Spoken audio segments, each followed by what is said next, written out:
The Nile, a river that flows north, bringing life to a desert. For thousands of years it shaped Egypt, its floods both awe-inspiring and essential. From fertile delta to arid desert, the Nile is a lifeline.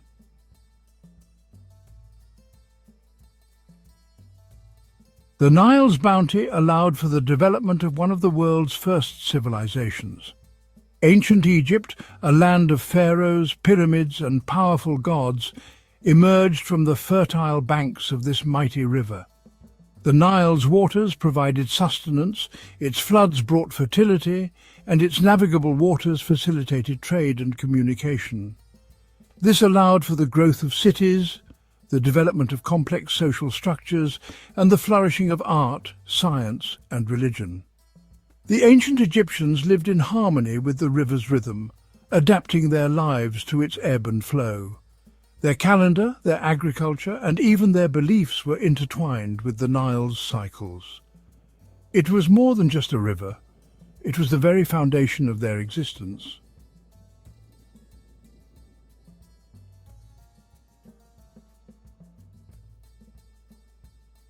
To the ancient Egyptians, the Nile was not merely a river, it was a divine entity, a god whose benevolence sustained their very existence. They called him Hapi, the god of the annual flood, depicted as a benevolent figure with a large belly and pendulous breasts, symbolizing fertility and abundance. Temples were erected in his honor, and elaborate rituals were performed to appease him and ensure the timely arrival of the annual flood. Offerings of food, flowers, and precious metals were made, and hymns were sung praising his life-giving waters. The pharaoh, considered the divine ruler and intermediary between the gods and the people, played a crucial role in these rituals. His connection to the divine was believed to influence the Nile's favor, ensuring the prosperity of the land and its people. The Nile's annual flood cycle dictated life in ancient Egypt. It marked the start of the agricultural year. Egyptians created a calendar based on its 3 seasons. Akhet, the inundation season, was a time of celebration. The Nile's silt renewed the land's vitality. Pereh, the growing season, followed. Shemu, the harvest season, marked abundance and gratitude.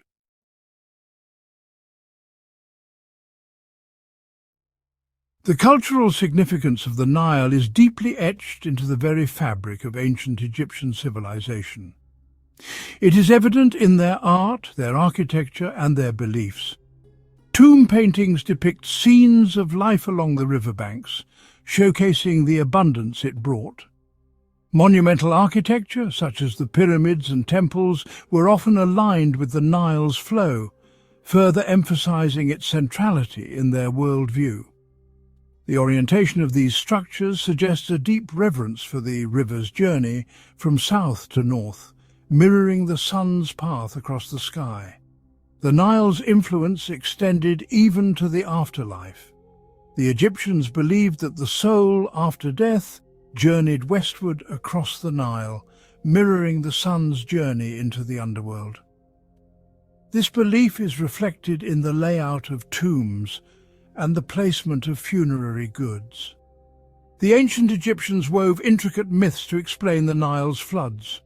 One such myth tells of Isis and her beloved Osiris. Osiris, murdered by his brother Set, was dismembered. Isis searched tirelessly for his remains.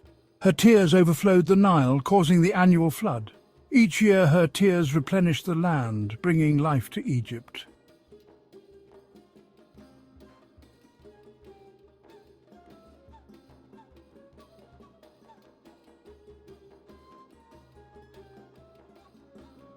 Another legend tells of Sekhmet, the fierce lion goddess of war and healing, and her role in the Nile's floods. According to the myth, Sekhmet, enraged by the disrespect shown to her father, the sun god Ra, unleashed her fiery wrath upon humanity. Her fury was so intense that she scorched the earth, turning the Nile blood red. Fearing for the annihilation of humankind, Ra intervened, tricking Sekhmet into drinking a vast quantity of beer mixed with red ochre, resembling blood. Intoxicated, Sekhmet's rage subsided and she transformed into Hathor, the benevolent goddess of love and music. The red-tinged beer, symbolizing the floodwaters, flowed from her, replenishing the Nile and saving humanity from her wrath.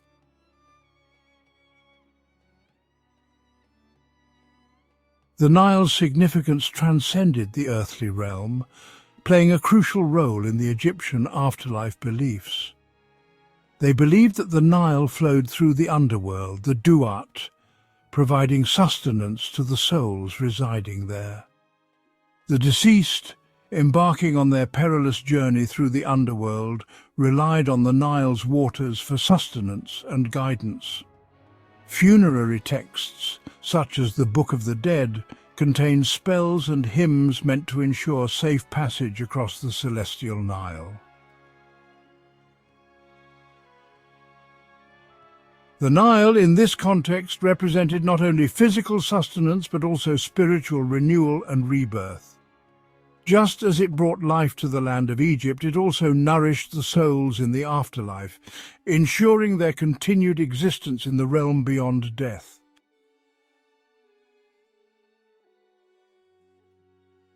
The lifeblood of ancient Egypt, the Nile's annual flood, was a spectacle as predictable as the rising sun. Every year, like clockwork, the river would swell, engulfing its banks and transforming the arid landscape into a fertile expanse of water. This inundation, far from being feared, was eagerly anticipated. The ancient Egyptians, with their keen sense of observation, had developed a deep understanding of the river's rhythm. They knew that the flood, though appearing destructive, was the source of their prosperity. The floodwaters, originating from the heavy rains in the Ethiopian highlands, would arrive in Egypt around June, reaching their peak in September. As the waters receded, they left behind a rich deposit of silt, a fertile layer of sediment that acted as a natural fertilizer.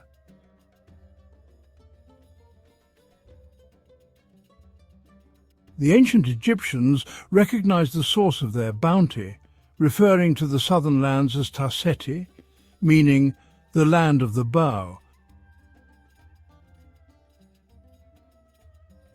They understood that the floods were a gift from these distant lands. Expeditions were sent south to explore the river's origins, seeking to understand the forces that governed its flow. These journeys, though fraught with peril, provided valuable knowledge about the Nile's tributaries and the annual rainfall patterns that dictated the flood's intensity. The Egyptians developed sophisticated systems to measure the Nile's rise and fall, constructing nilometers, graduated stone structures placed within the river or nearby wells. These structures allowed them to predict the height of the flood and anticipate the year's harvest.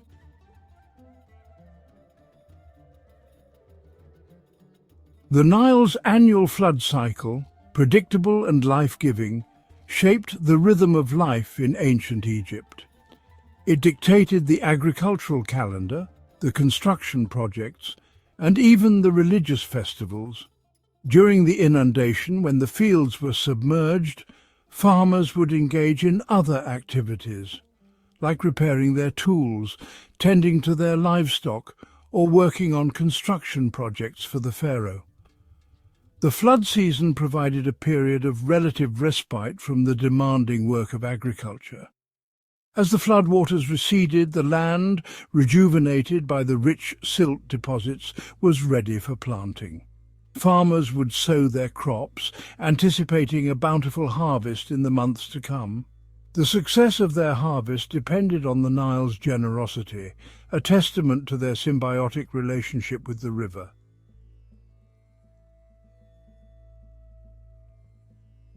The lifeblood of ancient Egypt's agriculture was not just the Nile's water, but the rich, fertile silt it deposited with each annual flood.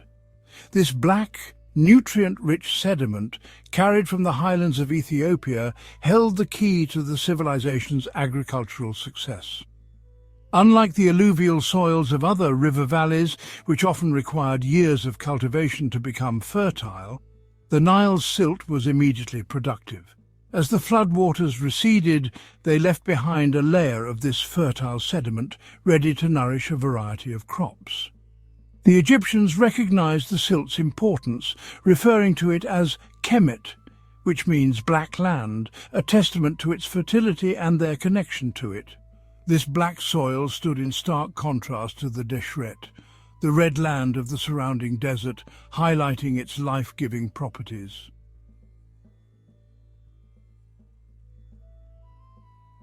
To maximize the benefits of the Nile's annual inundation, the ancient Egyptians developed an ingenious system of basin irrigation. This method involved dividing the land into a series of rectangular basins surrounded by earthen dikes to capture and hold the floodwaters. As the Nile rose, water would be channeled into these basins through a network of canals, carefully controlled to ensure even distribution. The floodwaters, laden with silt, would be allowed to sit in these basins for several weeks, saturating the soil and depositing their fertile load.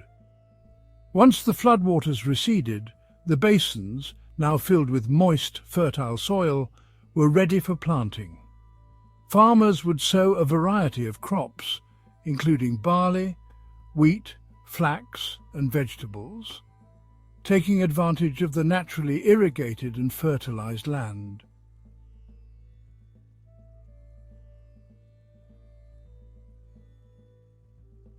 Egyptians developed perennial irrigation for year-round cultivation.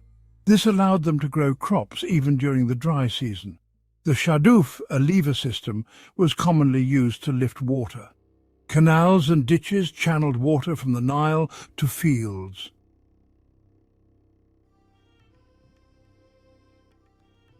These ingenious irrigation techniques, coupled with the fertile Nile silt, allowed the ancient Egyptians to cultivate a diverse range of crops, sustaining a large population and contributing to the civilization's prosperity.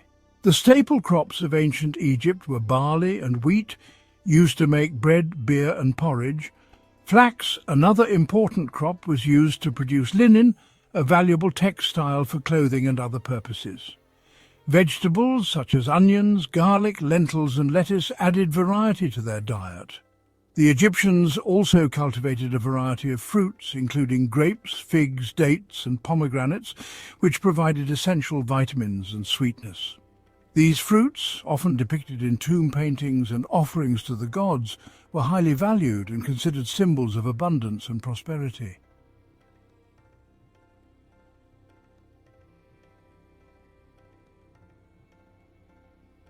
The Nile, once a force of nature, entered a new era in the 20th century, the age of dams. The Aswan High Dam, completed in 1970, altered the river's natural flood cycle. It brought significant changes, including irrigation, hydroelectric power and flood control. However, the dam's construction came at a cost. The silt now trapped no longer replenished farmlands downstream.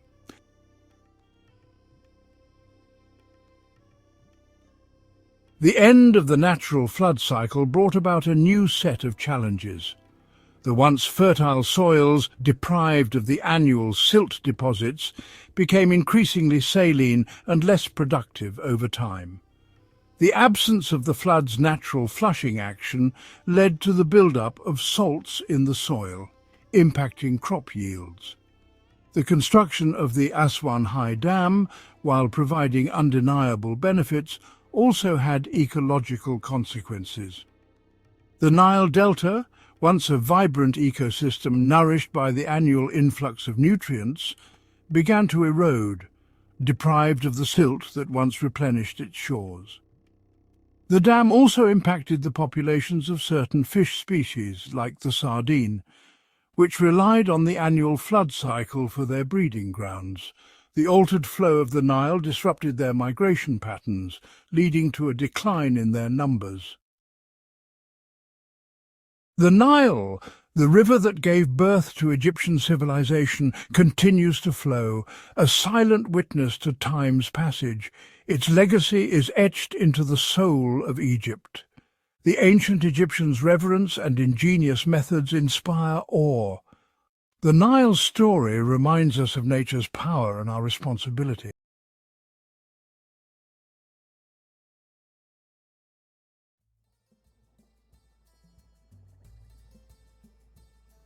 Deep within the desert sands, an ancient civilization beckons. Egypt, a land of pharaohs and pyramids, has captivated the world for millennia. For centuries, the mysteries of ancient Egypt lay dormant, hidden beneath layers of sand and time. Who were these people who built such wonders? What secrets did their tombs hold? The allure of Egypt's enigmatic past has drawn explorers and scholars for generations. Join us now as we journey through time, exploring the fascinating history of this captivating field of study.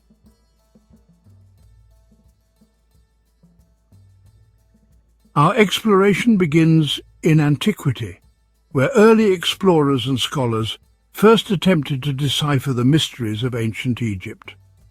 We'll delve into the contributions of figures like Thutmose IV, a pharaoh who initiated early restoration efforts at ancient sites. These early pioneers laid the foundation for the formal study of Egyptology. From the deciphering of hieroglyphs to the excavation of forgotten tombs, each discovery has brought us closer to understanding the people and culture of ancient Egypt.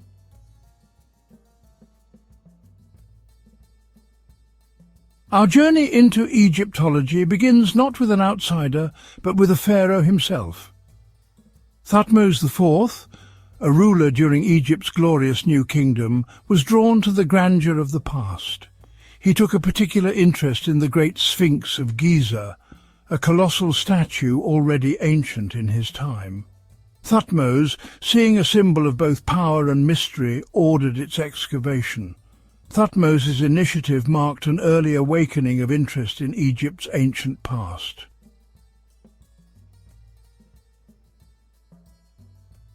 Centuries later, as Egypt fell under the sway of foreign powers, the task of recording its history fell to a man named Manetho.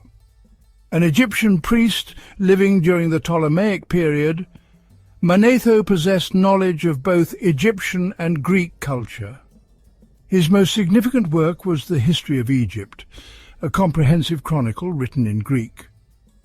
In the Manetho organized the pharaohs of Egypt into dynasties or ruling families.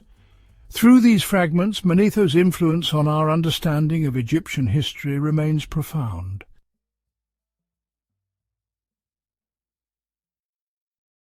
The Ptolemaic period, though marking the end of native pharaonic rule, ironically ushered in a new era of engagement with ancient Egypt.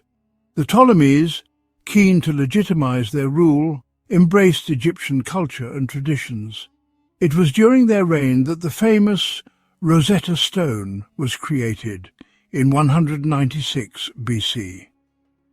This accidental find would revolutionize the study of ancient Egypt, paving the way for the decipherment of hieroglyphs and the birth of modern Egyptology.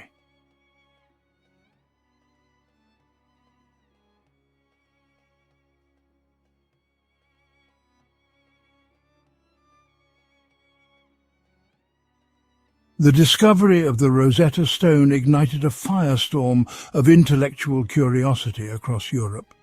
Scholars raced to decipher the ancient hieroglyphs, hoping to unlock the secrets held within their intricate symbols.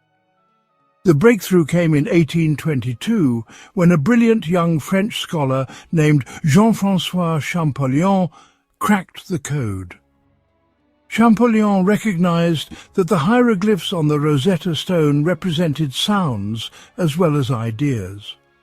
With each decipherment, the ancient Egyptian language came alive, revealing a rich tapestry of history, mythology, and everyday life.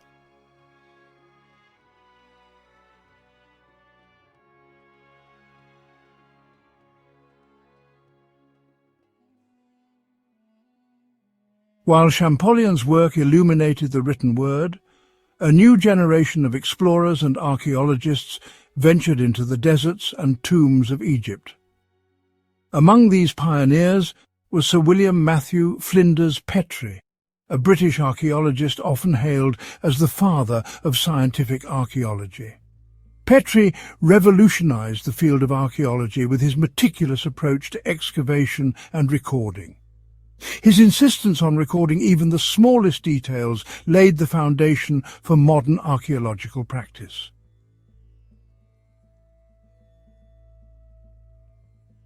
The late 19th and early 20th centuries witnessed a golden age of Egyptological discovery. Armed with Champollion's decipherments and inspired by Petrie's methods, archaeologists from around the world flocked to Egypt. Expeditions unearthed a wealth of artifacts, from colossal statues and intricate jewellery to everyday objects. One discovery, however, would capture the world's imagination like no other: the tomb of Tutankhamun. The discovery of Tutankhamun's tomb, largely intact and filled with a dazzling array of golden treasures, became a global sensation.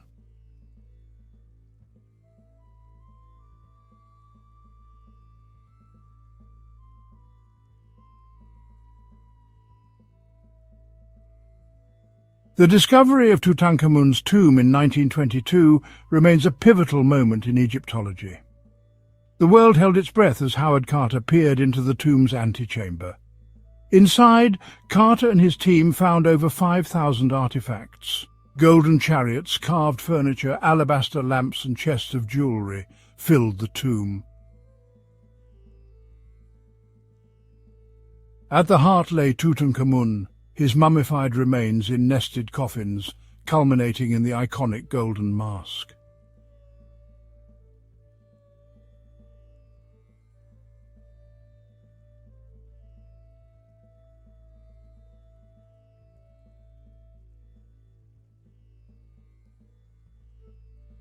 The discovery of Tutankhamun's tomb wasn't just about the dazzling gold and precious objects.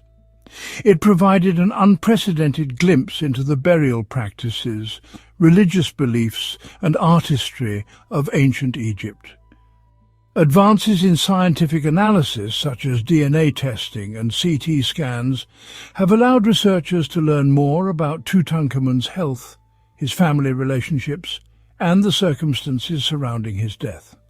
The boy king's legacy extends far beyond his brief reign, serving as a timeless reminder of the enduring power of ancient Egypt to captivate and inspire.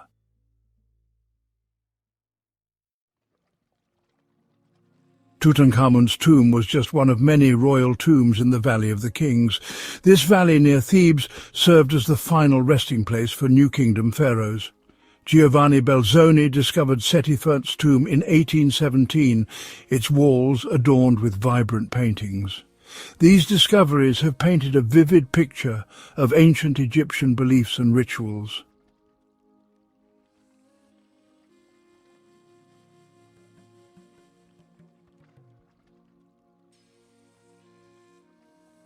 The exploration of the Valley of the Kings continues to this day, with archaeologists employing cutting-edge technology to uncover its remaining secrets. Ground-penetrating radar and thermal imaging help locate hidden chambers and passageways.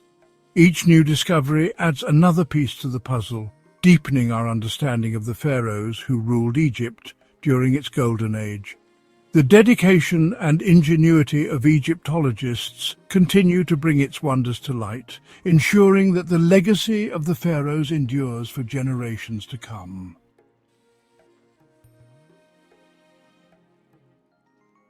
As our understanding of ancient Egypt has grown, so too has the need to protect its fragile legacy.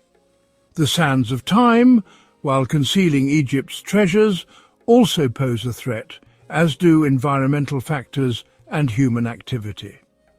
To safeguard its heritage, the Egyptian government established the Ministry of State for Antiquities in 2011. This institution oversees all archaeological work in Egypt. The ministry also combats the illicit trade in antiquities, recognizing each looted artifact as an irreplaceable loss.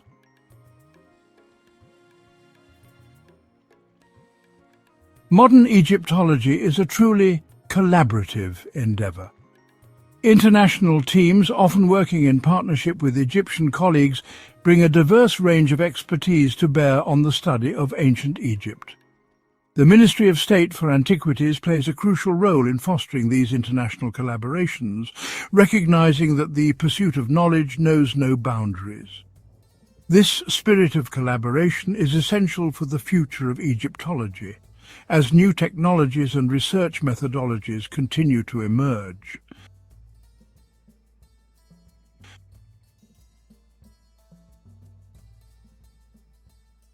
Egyptology, though rooted in the study of the past, is a constantly evolving field.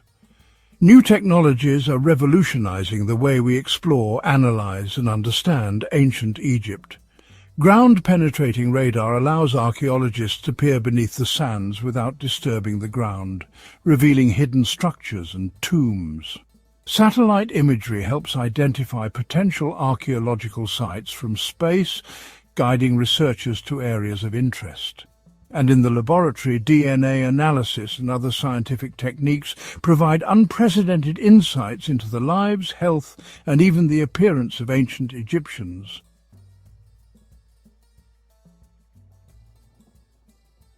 The future of Egyptology lies in broadening our understanding of ancient Egyptian society.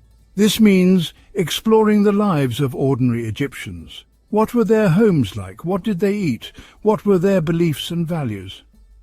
By studying daily artifacts, Egyptologists are piecing together a complete picture. This shift reveals a vibrant civilization beyond pyramids and pharaohs. We are learning about farmers, artisans, merchants, and priests, discovering the importance of family, community, and religion, gaining a deeper appreciation for their ingenuity and resilience.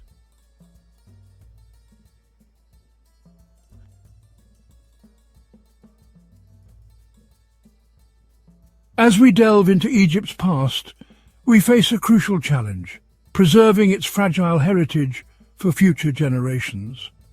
Climate change, pollution, and mass tourism threaten ancient sites and artifacts. Rising groundwater levels erode the foundations of temples and tombs along the Nile. The number of visitors to sites like the Giza Plateau strains these ancient structures. Protecting Egypt's heritage requires a multifaceted approach involving the government, international organizations, and the global community. This includes conservation efforts, sustainable tourism, and raising awareness. By working together, we can ensure the wonders of ancient Egypt inspire future generations.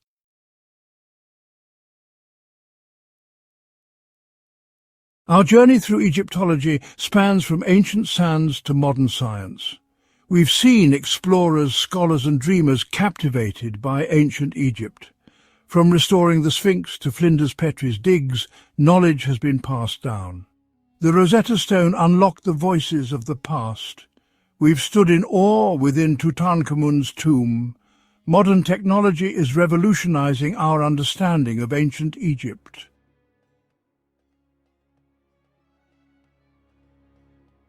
Egyptology is far more than the study of a long-vanished civilization. It's a testament to human curiosity, our desire to understand our place in time. The echoes of ancient Egypt resonate through art, architecture, and language, reminding us that the past shapes who we are. The legacy of the pharaohs lives on in our quest to unravel their mysteries. As long as there are questions to be answered, Egyptology will continue to thrive. The sands of Egypt still hold many secrets, and each generation of explorers uncovers them, adding their own chapter to Egyptology's story.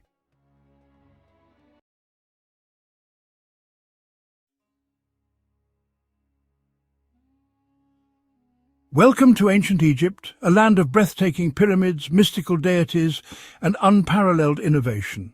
But beyond the monuments and mythology lies a fascinating story of how the ancient Egyptians maintained their health and nourished their bodies.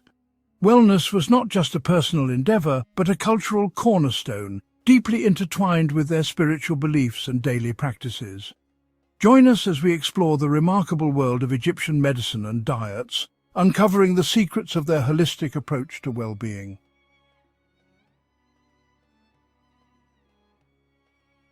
The ancient Egyptians were pioneers of medicine, combining natural remedies with spiritual practices. Their medical knowledge evolved over millennia, influenced by their observations of nature and the human body. They documented their knowledge in papyri, such as the Ebers papyrus, which contains over 700 remedies and treatments, showcasing their extensive understanding of medicinal plants and their applications. The Edwin Smith Papyrus, one of the earliest known surgical manuals, highlights their advanced surgical techniques and anatomical knowledge. These texts reveal an intricate understanding of the human body and diseases developed through centuries of practice and study. Temples dedicated to Imhotep were not only places of worship, but also centers for healing, reflecting the integration of medicine and religion in their culture. These sanctuaries offered treatments that combined prayers, rituals, and practical remedies, evolving into sophisticated centers of medical practice. This holistic approach to health, balancing the physical and spiritual realms, was a cornerstone of ancient Egyptian medicine, influencing practices for generations.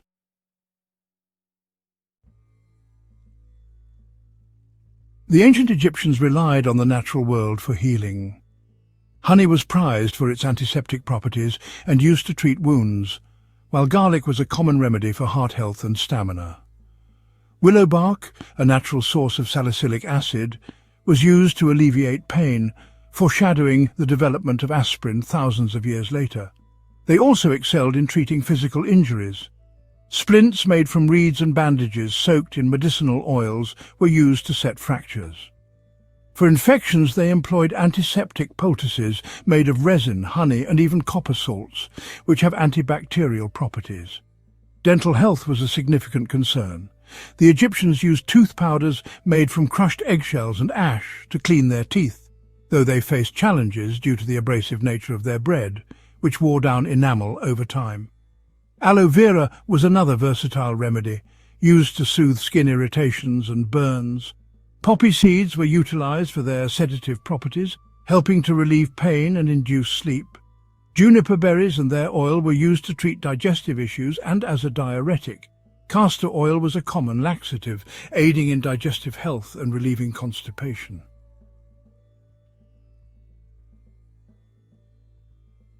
A balanced diet was central to Egyptian life. Bread and beer were staples, providing carbohydrates and essential nutrients. Bread was made from emmer wheat or barley, and beer was brewed from the same grains, sometimes flavored with dates or herbs for added nutrition. Their meals included vegetables such as onions, leeks, and garlic, which were rich in vitamins and believed to have medicinal benefits.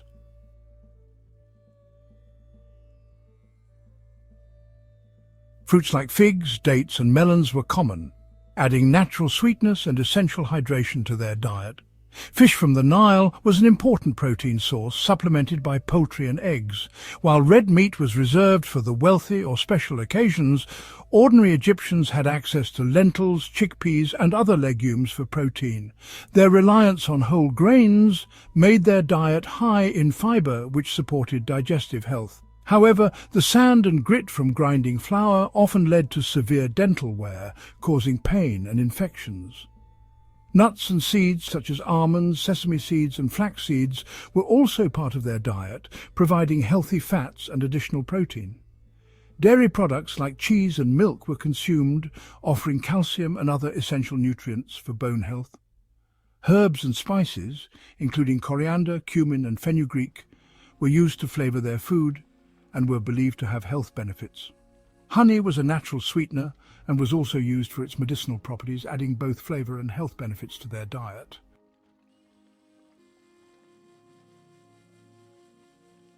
The Nile River was the heart of Egyptian life. Its annual floods brought fertile silt, making agriculture possible. Crops like wheat, barley, flax and vegetables thrived along its banks, ensuring a steady food supply. The river also provided medicinal resources. Papyrus was not only used for writing, but also as material for wound dressings. Plants like lotus flowers and water reeds were incorporated into remedies for ailments ranging from skin conditions to digestive disorders. The cycle of planting and harvesting was closely tied to the Nile's rhythm. This abundance allowed the Egyptians to experiment with a wide range of ingredients for both sustenance and healing. The Nile was also a vital source of fish, which was a key protein in the Egyptian diet. Advanced irrigation techniques allowed Egyptians to maximize their agricultural output. Medical knowledge was often recorded on papyrus, ensuring the transmission of healing practices across generations.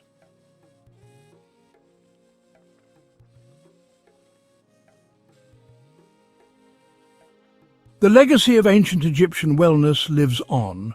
Many of their remedies, like honey for wounds and herbal teas for digestion, are still valued today. Modern herbal medicine and essential oils also draw from ancient practices. Their understanding of nutrition and the connection between diet and health was far ahead of its time. Today's Mediterranean diet and healthy eating trends echo their principles. Their approach to wellness reflected their reverence for balance, or ma'at, the harmony that governed all aspects of life. This balance is mirrored in modern wellness practices like yoga and meditation. From the food they ate to the medicines they crafted, the ancient Egyptians demonstrated a profound connection to the world around them. This connection continues in today's natural remedies and farm-to-table movements. Beyond their renowned remedies and diet, the ancient Egyptians also practiced surgery with remarkable skill.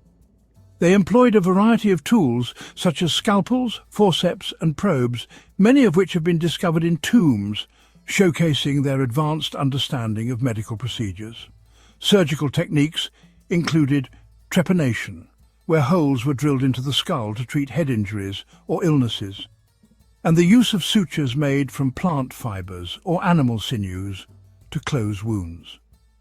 The Edwin Smith Papyrus, a medical text dating back to around 1600 BCE, provides detailed descriptions of these procedures, highlighting the Egyptians' systematic approach to surgery. They also practiced dentistry, extracting teeth and treating dental abscesses with precision. The combination of surgical skill and their vast knowledge of medicinal plants allowed them to perform complex procedures while minimizing pain and infection risks. The ancient Egyptians' contributions to surgery laid the groundwork for future medical advancements, demonstrating their ingenuity and dedication to the well-being of their people. In summary, the ancient Egyptians excelled in various aspects of wellness, from their innovative surgical practices and advanced medical tools to their comprehensive understanding of medicinal plants and balanced diets. Their holistic approach to health and medicine not only ensured the well-being of their people, but also laid a strong foundation for future generations to build upon. In ancient Egypt, medicine was deeply intertwined with magic and religion.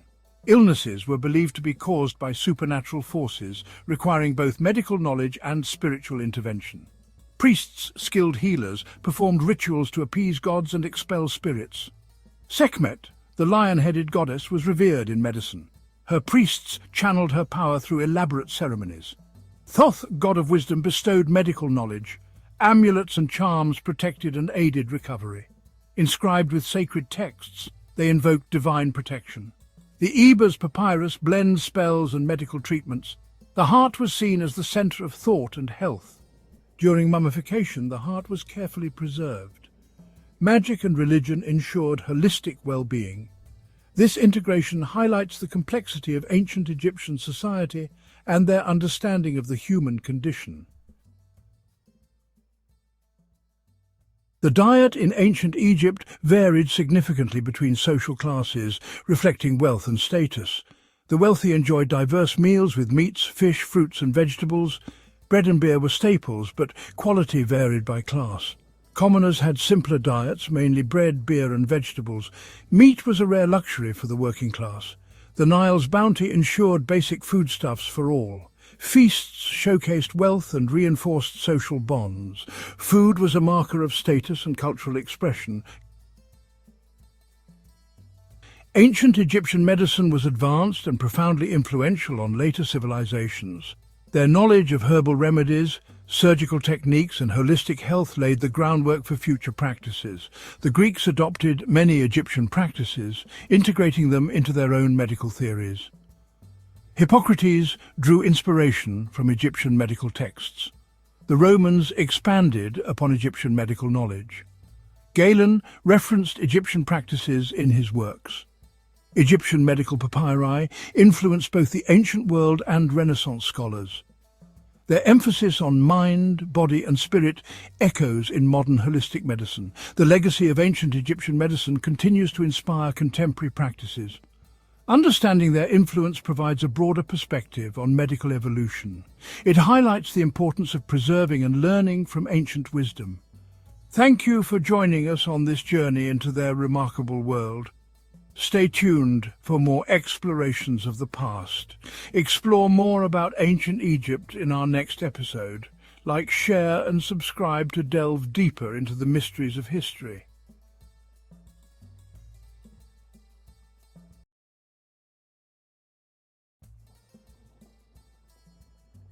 Abydos. The very name evokes a sense of mystery and ancient power, a place where history and myth intertwine. Located on the west bank of the Nile in Upper Egypt, Abydos is one of the oldest and most important archaeological sites in all of Egypt, a cradle of civilization. For millennia, Abydos has been a place of pilgrimage, a sacred ground where ancient Egyptians came to honor their gods and seek a connection to the afterlife. Abydos was more than just a city. It was a symbol of the eternal cycle of life, death and resurrection, a testament to the beliefs of an ancient people. Even today, standing among the ruins of its temples and tombs, one can feel the weight of history and the echoes of a civilization long gone, yet still present in spirit. For it was here, in the sands of Abydos, that the story of ancient Egypt began to unfold, a story that continues to captivate the world. Here, pharaohs were laid to rest, their tombs filled with treasures and offerings for the afterlife, ensuring their journey to eternity. And it was here that the cult of Osiris, god of the underworld and rebirth, took root and flourished, shaping the spiritual landscape of ancient Egypt. Abydos was never truly abandoned, its spiritual significance enduring through the ages. Even after its political and economic power waned, it remained a sacred site, a place where pilgrims continued to come to pay homage to Osiris and pray for his blessings, a tradition that persists to this day. Over the centuries, the sands of the desert slowly encroached upon the city, burying its temples and tombs beneath their protective embrace, preserving them for future generations. But the legacy of Abydos lived on, preserved in the myths and legends passed down through generations of Egyptians, a testament to its enduring influence. It was not until the 19th century that archaeologists began to excavate the ruins of Abydos, uncovering its secrets and revealing the splendor of this once great city, a city that had been lost to time. Today, Abydos is a UNESCO World Heritage Site, its temples and tombs a testament to the ingenuity, artistry and enduring beliefs of the ancient Egyptians, a legacy that continues to inspire awe and wonder.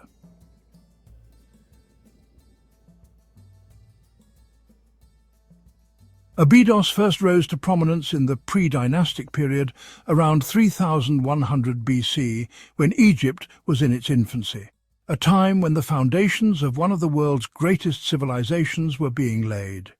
It was during this time that the first pharaohs, rulers who united Upper and Lower Egypt under their rule, chose Abydos as their final resting place, marking it as a site of immense importance. They constructed elaborate tombs known as mastabas, which were rectangular structures with flat roofs and sloping sides, built of mud brick and often decorated with colorful paintings and intricate reliefs. These early tombs were not just places of burial, but also symbols of power and authority, reflecting the pharaoh's divine status.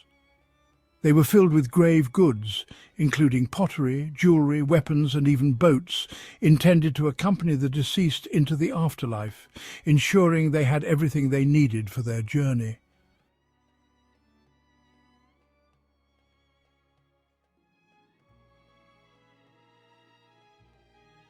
The tombs at Abydos provide us with invaluable insights into the beliefs, rituals and social structures of these early Egyptians, offering a window into their world.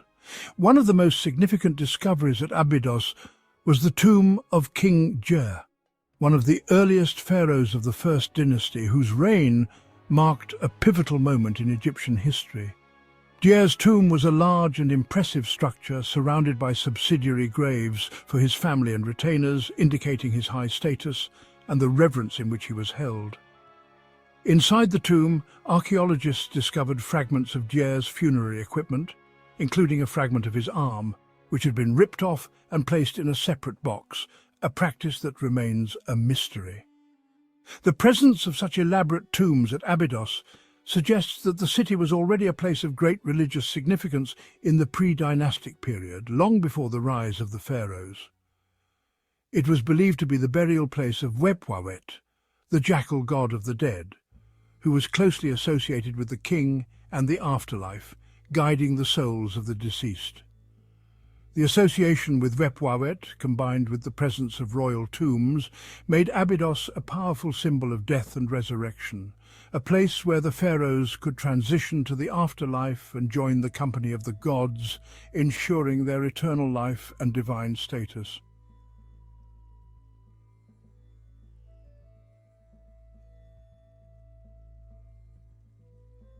As Egypt entered the early dynastic period, around 3000 to 2686 BC, Abydos continued to flourish as a necropolis and a center of religious activity.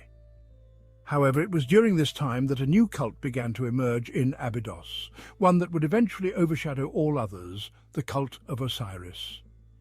The origins of Osiris are shrouded in mystery, but he is typically depicted as a mummified king, often with green skin symbolizing rebirth, wearing the Atef crown and holding the crook and flail, symbols of kingship and fertility. According to Egyptian mythology, Osiris was a benevolent king who ruled Egypt with his wife Isis. He taught the Egyptians agriculture, law and civilization, but was murdered by his jealous brother, Set.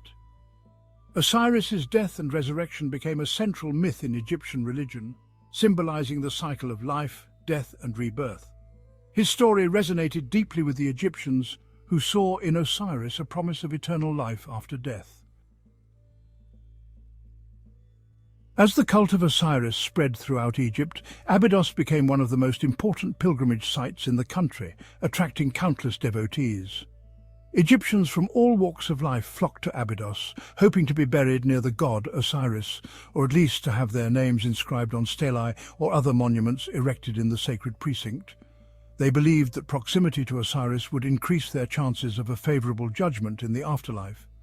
Pilgrims would offer prayers, sacrifices, and votive offerings to Osiris, hoping to gain his favor and ensure their resurrection.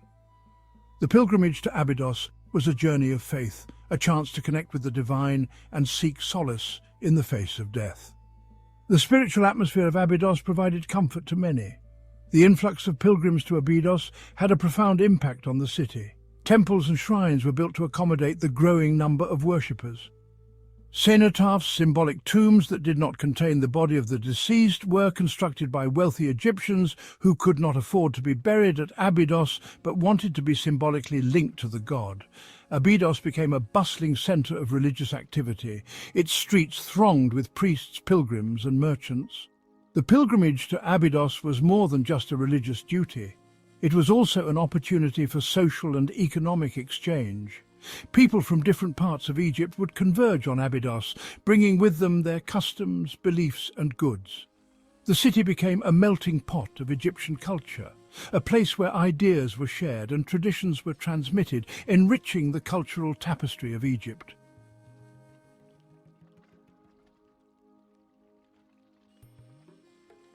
In ancient Egypt, the concept of eternity was not just a distant dream, but a tangible reality. The Egyptians built their homes, not just for the living, but also for the afterlife. They believed that the soul would continue to live on, needing a place to reside. Tombs were constructed with meticulous care, designed to last forever. These structures were more than just resting places. They were eternal homes for the departed. The walls were adorned with scenes of daily life, ensuring that the deceased could continue their existence in the afterlife. The belief in an eternal house was deeply rooted in their culture. Every detail, from the architecture to the inscriptions, was meant to provide comfort and security for the soul's journey beyond death. This profound connection between life and death, between the temporal and the eternal, is what made ancient Egyptian civilization so unique and enduring. Their houses for eternity stand as a testament to their unwavering faith in the afterlife. The stones of Abydos tell a story that spans millennia. Each carving, each inscription is a testament to the lives and beliefs of the ancient Egyptians. It's fascinating to think about how these stones have witnessed the ebb and flow of history, standing silent yet eloquent in their endurance. At Abydos, the gods were honored with grand temples and intricate rituals. The ancient Egyptians believed that Abydos was the gateway to the afterlife, a sacred place where they could connect with the divine. The devotion and reverence shown here reflect a deep spiritual connection that transcended daily life. Beyond the famous temples, Abydos is home to numerous other monuments that add to its rich tapestry. From lesser-known chapels to ancient tombs, each structure contributes to the overall significance of this sacred city. These monuments, though perhaps not as renowned, are equally important in understanding the full scope of Abydos's historical and cultural landscape.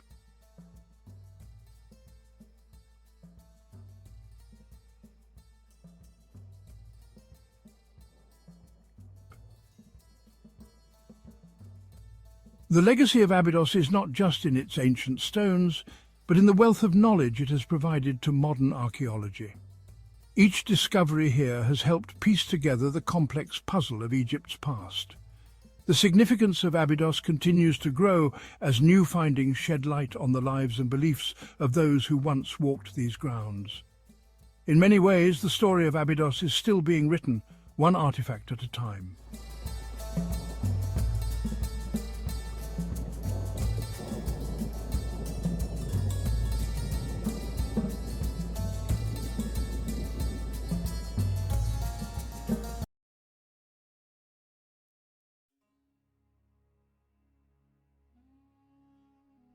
Johann Ludwig Burckhardt, a name synonymous with exploration and discovery, was born in Switzerland in 1784.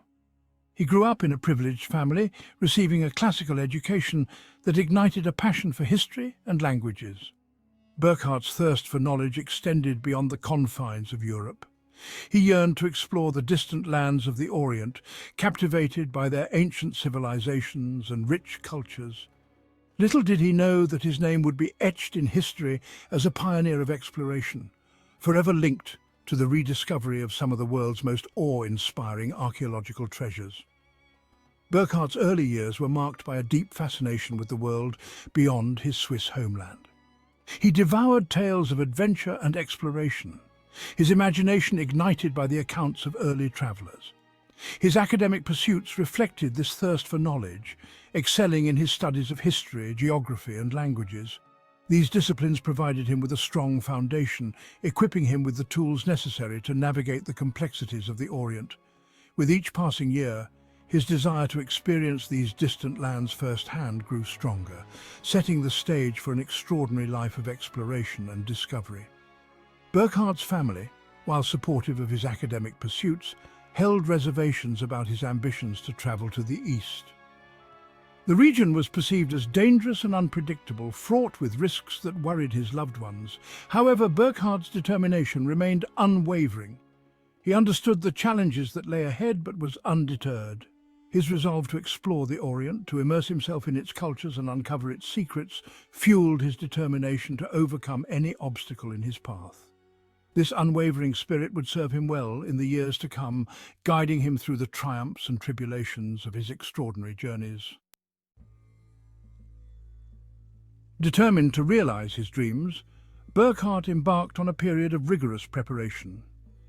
He journeyed to London in 1806, immersing himself in the city's intellectual circles. He honed his Arabic language skills at Cambridge, recognizing the importance of mastering local dialects to navigate the complexities of communication in the East. This linguistic dedication was not merely academic, it was a testament to Burckhardt's respect for the cultures he sought to engage with. His studies went beyond language acquisition, encompassing a deep dive into the history, customs and religious practices of the Arab world. He delved into the accounts of previous explorers, scrutinizing their successes and failures, gleaning valuable insights from their experiences. Burckhardt recognized that knowledge, particularly cultural sensitivity, would be his greatest asset in navigating the challenges of the Orient. His preparations were meticulous, reflecting a blend of academic rigor and practical wisdom, shaping him into an explorer uniquely equipped for the journey ahead. In 1809, under the auspices of the African Association, a London-based organization dedicated to exploring the African continent, Burckhardt embarked on his journey to Cairo. This marked the beginning of his transformation from a scholar into an explorer, stepping out of the libraries and lecture halls and into the heart of the unknown. The voyage to Cairo was arduous, fraught with the challenges of sea travel during that era. Yet, Burckhardt faced each obstacle with unwavering determination, his spirit buoyed by the knowledge that he was one step closer to realizing his lifelong dream. His arrival in Cairo marked the beginning of his immersive experience in the Arab world. He dedicated himself to perfecting his Arabic, adopting local customs, and immersing himself in the rhythms of life along the Nile. He understood that to truly connect with the people and places he aimed to explore, he needed to blend in, to shed the persona of a European outsider and embrace the guise of a traveler who respected and appreciated the nuances of their culture. This commitment to cultural immersion would prove invaluable in the years to come, enabling him to gain access to places and people that had remained hidden from the outside world. Donning the persona of Sheikh Ibrahim ibn Abdallah, a guise meticulously crafted to blend into local communities, Burckhardt embarked on his exploration of the Ottoman Empire's southern regions. This strategic adoption of a local identity was essential for his safety and success. It allowed him to navigate sensitive religious and cultural landscapes, facilitating interactions with local populations who might have been wary of a European traveller. His disguise was more than just a change of clothes.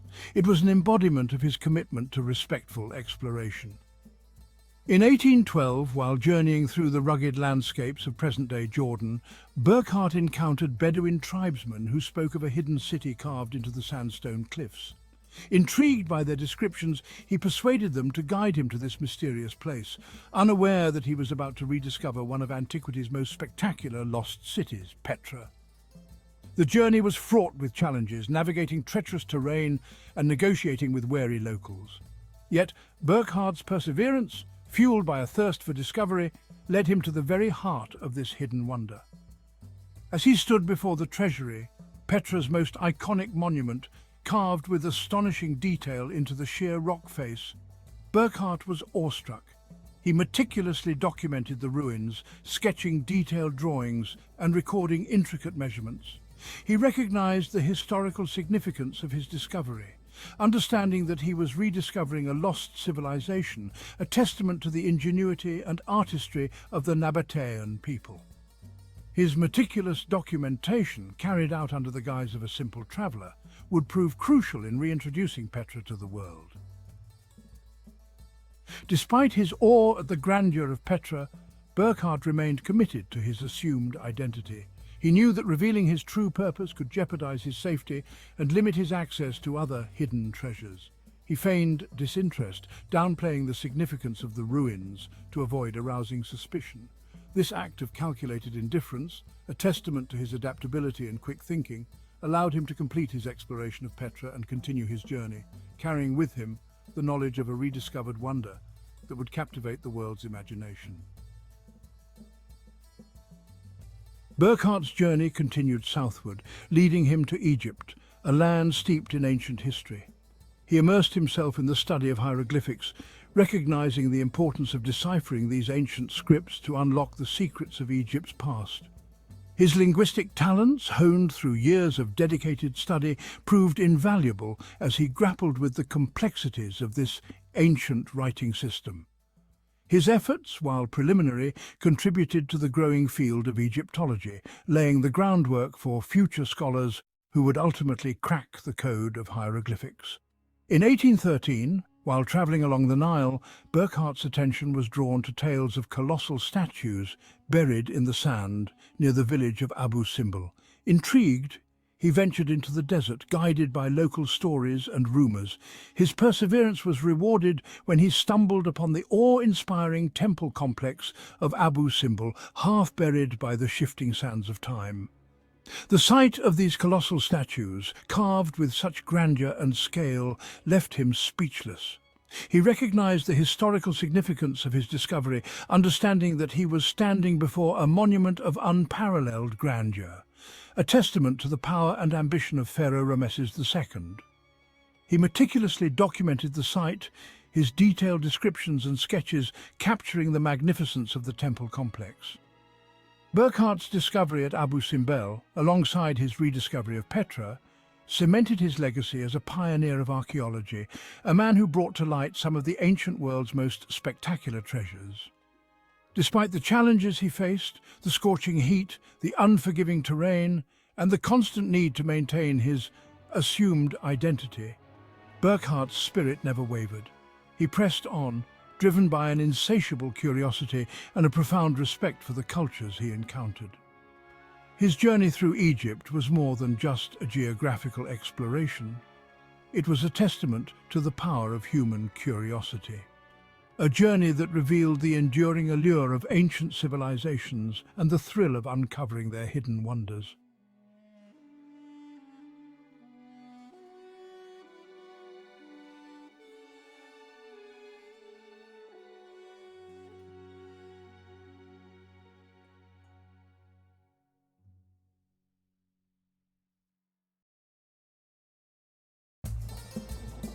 Ancient Egypt, a land of majestic pyramids and colossal temples, a civilization shrouded in mystery and wonder. For centuries, the secrets of the ancient Egyptians lay dormant, locked away in their intricate scripts. Like whispers from the past, these scripts tantalized explorers and scholars alike. They held the key to understanding a civilization that had vanished millennia ago. The sands of time had buried the stories, beliefs and knowledge of the ancient Egyptians, but the discovery of these scripts sparked a quest for knowledge. It was a quest to decipher the symbols and unlock the secrets of this ancient world. The journey promised to be both challenging and rewarding. The allure of ancient Egypt lies not only in its monumental architecture, it also lies in the intricate system of writing that adorned its walls. These inscriptions, a complex tapestry of symbols and figures, were not mere decorations. They were a sophisticated system of communication, a system that evolved over centuries, reflecting the changing needs of the Egyptian civilization. The study of ancient Egyptian scripts has illuminated our understanding of this remarkable civilization. It has brought us closer to the lives of the pharaohs, priests, and ordinary people who lived along the banks of the Nile. Their stories, once lost to time, are now being pieced together. At the heart of ancient Egyptian writing lay three principal scripts: hieroglyphs, hieratic and demotic. Each script served a distinct purpose, reflecting the diverse needs of Egyptian society. Understanding these scripts is crucial to unlocking the mysteries of ancient Egyptian civilization.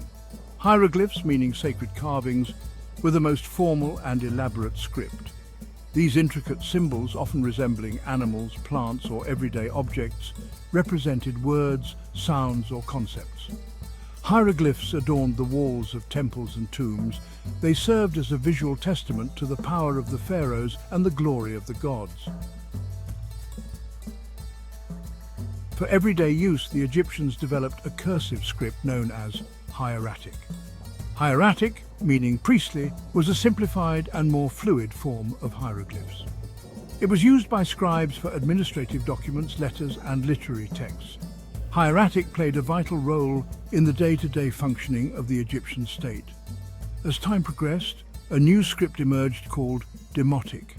Demotic, meaning popular, was even more cursive and abstract than hieratic. It became the dominant script during the late period of ancient Egypt. Demotic appeared on contracts, legal documents, and even on pieces of pottery. It offered a glimpse into the lives of ordinary Egyptians. The act of writing in ancient Egypt was a sacred and skilled craft. Scribes, highly respected members of society, were entrusted with the task of preserving knowledge and recording history. They approached their work with meticulous care, using a variety of materials and tools. Papyrus, a paper-like material made from the papyrus plant, was the primary writing surface. The Egyptians developed a complex process for harvesting, processing, and assembling papyrus sheets into scrolls. These scrolls could be of varying lengths.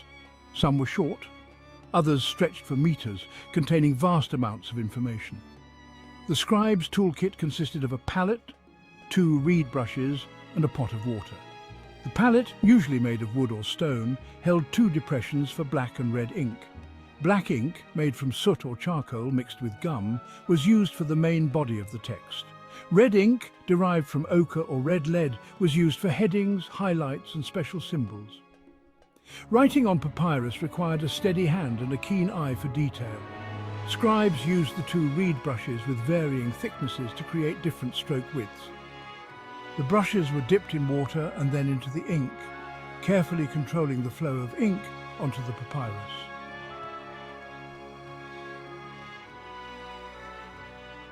For centuries, the secrets of ancient Egyptian scripts remained hidden. Scholars could only marvel at the beauty of the hieroglyphs without understanding their meaning. Then in 1799, a discovery revolutionized the study of ancient Egypt, the Rosetta Stone. The Rosetta Stone, a large slab of black granite, was unearthed by French soldiers in the Egyptian port city of Rosetta. It contained the same text inscribed in 3 different scripts: hieroglyphs, Demotic, and Ancient Greek.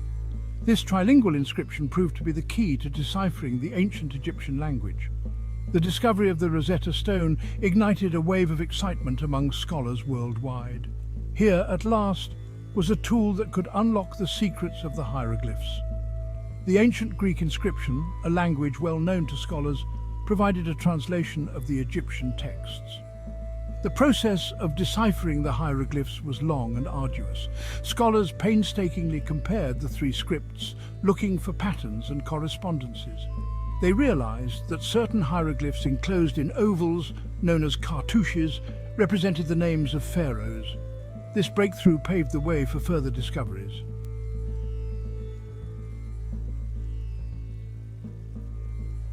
The Egyptian language, like all languages, was not static. It evolved over millennia, adapting to changing social and cultural influences. Understanding this linguistic evolution is crucial to grasping the nuances of ancient Egyptian texts. The earliest known stage of the Egyptian language is Old Egyptian, spoken from the early dynastic period to the end of the Old Kingdom. Old Egyptian laid the foundation for later stages of the language. It is characterized by its complex grammar and distinctive vocabulary. As time progressed, Old Egyptian gave way to Middle Egyptian, spoken during the Middle Kingdom and Second Intermediate period. Middle Egyptian exhibited some grammatical simplifications compared to its predecessor. It became the language of classical literature and religious texts. During the New Kingdom, Late Egyptian emerged as the dominant language. Late Egyptian witnessed further grammatical changes and saw the introduction of new words. It was the language of administration, diplomacy, and everyday life. The final stage of the Egyptian language was Coptic, which emerged in the Roman period. Coptic, written using the Greek alphabet, incorporated elements of Greek vocabulary. It was primarily used by the Coptic Christian community and eventually faded out as Arabic became the dominant language of Egypt.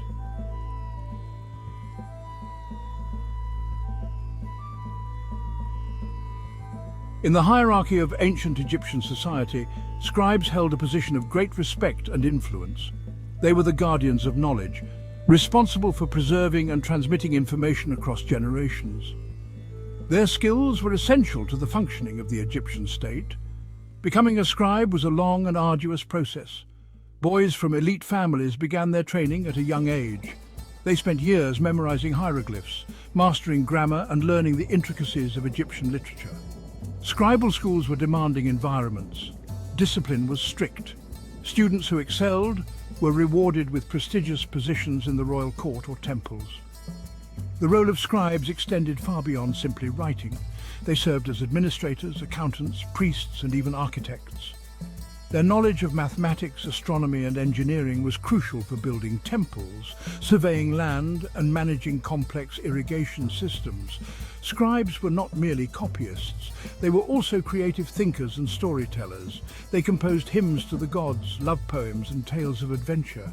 Their works provide invaluable insights into the beliefs, values, and daily lives of the ancient Egyptians.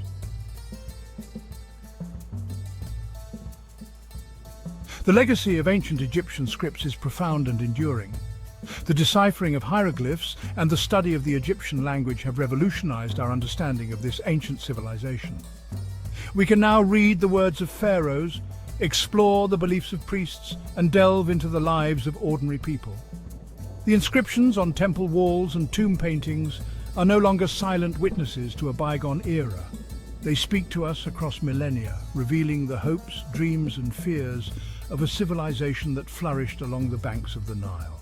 We can now appreciate the artistry of their writing, the complexity of their language, and the depth of their knowledge. The study of ancient Egyptian scripts is an ongoing endeavor.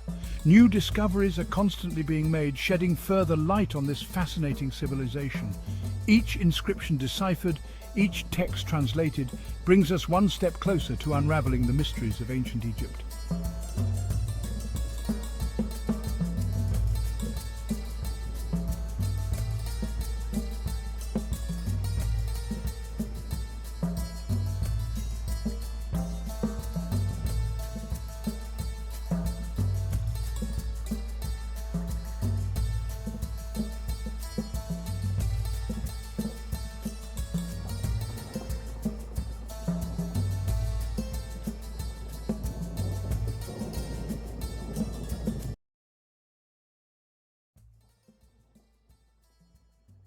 A palace for antiquities, the genesis of the Egyptian Museum. The Egyptian Museum in Cairo stands as a testament to a civilization that captivated the world for millennia. Its story began in the mid-19th century, a time when Egypt witnessed a resurgence of interest in its ancient past. Auguste Mariette, a French archaeologist, played a pivotal role. Mariette, alarmed by the plundering of ancient sites, advocated for the preservation of Egypt's heritage. His vision materialized in 1858 with the establishment of the Antiquities Service, the precursor to the museum. Housed initially in a modest building near the Boulak district, the collection grew rapidly. The Nile, however, had other plans. A devastating flood in 1878 threatened the burgeoning collection. The artifacts were meticulously moved to safety, but the event underscored the need for a more secure and permanent home. The pioneers, early curators, and their contributions. The museum found its current home in 1902 in a majestic edifice in Cairo's Tahrir Square. Designed by the French architect Marcel Dornion, the building itself is an impressive blend of neoclassical and ancient Egyptian styles. Its grand staircase and spacious halls provided an appropriate setting for the treasures within. Gaston Maspero, an eminent Egyptologist, succeeded Mariette as the museum's director. Maspero's tenure marked a period of significant expansion and scholarly rigor. He reorganized the collection, implemented modern museological practices, and published extensively on Egyptian history and culture. Another prominent figure was Howard Carter, whose discovery of Tutankhamun's tomb in 1922 catapulted the museum into the global spotlight. The subsequent arrival of Tutankhamun's treasures, including the iconic golden mask, drew crowds from around the world. Housing treasures. The museum's architectural evolution. The museum's layout, with its two floors, reflects a chronological and thematic organization. The ground floor houses heavier objects, including colossal statues, sarcophagi, and monumental pieces from various periods of Egyptian history. One can encounter imposing figures of pharaohs and deities. Upstairs, the focus shifts to smaller, more delicate artifacts. Rooms are dedicated to specific periods, such as the Old, Middle, and New Kingdoms, providing a comprehensive overview of Egypt's artistic and cultural evolution. Jewelry, pottery, papyri, and funerary objects offer intimate glimpses into the lives of ancient Egyptians. Over the decades, the museum has undergone expansions and renovations to accommodate its ever-growing collection. New wings and galleries have been added, and modern display techniques have been implemented to enhance the visitor experience. The Boy King's legacy, Tutankhamun's treasures unveiled. Among the museum's vast holdings, Tutankhamun's treasures occupy a place of unparalleled prominence. Discovered in 1922 by Howard Carter, the nearly intact tomb of the young pharaoh yielded a wealth of artifacts that captivated the world. The discovery provided an unprecedented glimpse into the opulence and artistry of ancient Egypt. At the heart of this collection lies Tutankhamun's golden mask, a masterpiece of funerary art. Crafted from solid gold and inlaid with semi-precious stones, the mask is a breathtaking example of ancient craftsmanship. Its serene expression and idealized features embody the youthful king's eternal afterlife.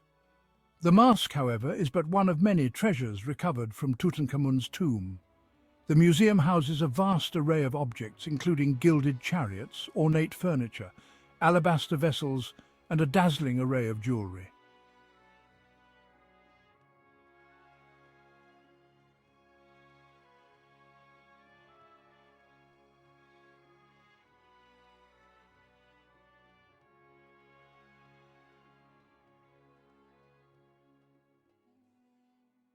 Tutankhamun's tomb contained over 5,000 artifacts, each meticulously crafted and imbued with symbolic meaning.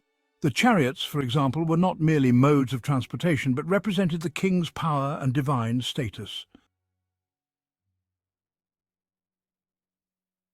The furniture, adorned with intricate carvings and inlays, served both practical and ritualistic purposes.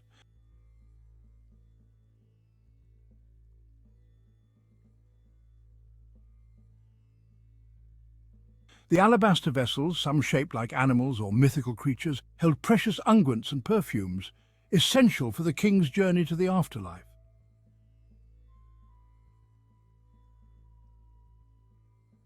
The jewelry, ranging from delicate necklaces to elaborate pectorals, showcased the skill of ancient Egyptian goldsmiths and reflected the king's status and wealth.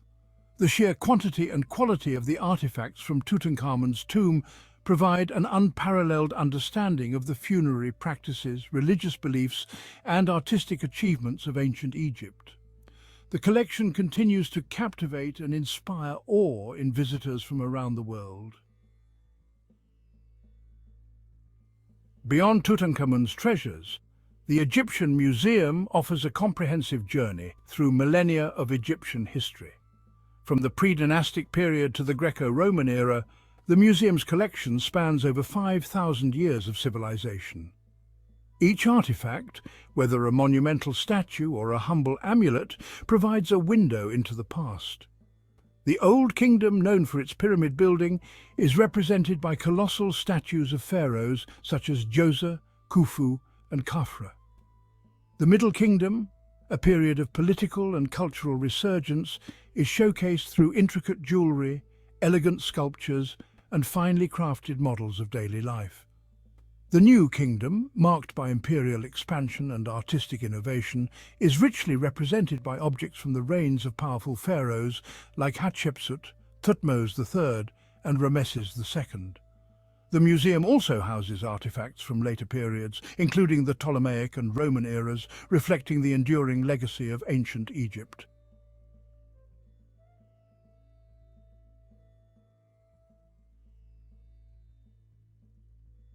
Within the museum's walls, countless stories unfold, each object whispering tales of a bygone era. The Nama palette, for example, a ceremonial object dating back to the early dynastic period, depicts the unification of Upper and Lower Egypt, a pivotal event in Egyptian history.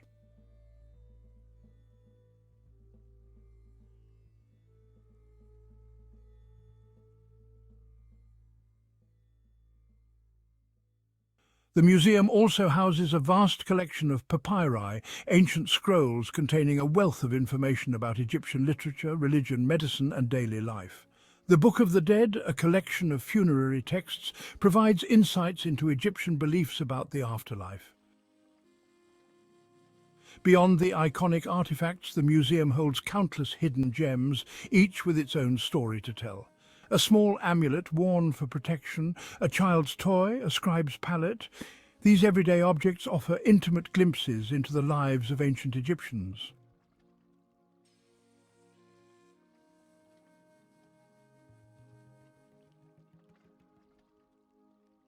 The Egyptian Museum serves not only as a repository of artifacts, but also as a centre for research and conservation. A team of dedicated curators, archaeologists and conservators work tirelessly to preserve and study the collection, ensuring that future generations can appreciate the wonders of ancient Egypt. The museum's conservation laboratories are equipped with state-of-the-art technology, allowing experts to restore and preserve delicate objects. Researchers from around the world come to study the museum's collection, contributing to our understanding of Egyptian history, culture and art. The museum also plays a vital role in combating the illicit trafficking of antiquities.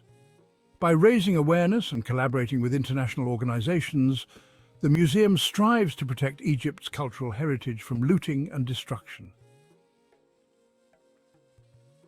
The Egyptian Museum in Cairo stands as a testament to one of the world's most enduring civilizations. Its vast and diverse collection, spanning millennia of history, continues to captivate and inspire awe in visitors from around the globe.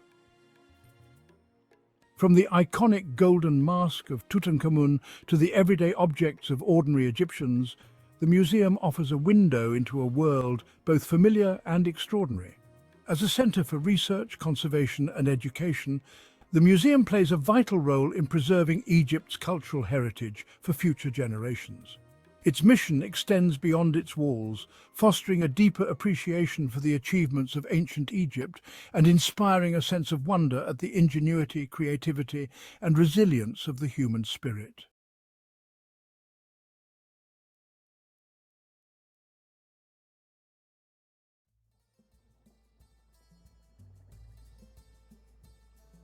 The sands of time hold countless stories, whispers of civilizations long gone.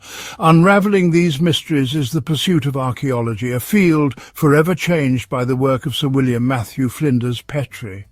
Born in 1853, Petrie's name has become synonymous with meticulous excavation and groundbreaking discoveries. Petrie's approach to archaeology was revolutionary, emphasizing careful observation, detailed recording and the preservation of even the smallest artifacts. This marked a stark contrast to the treasure-hunting mentality that had often characterized earlier excavations. Petrie's commitment to scientific rigor laid the foundation for modern archaeological practices.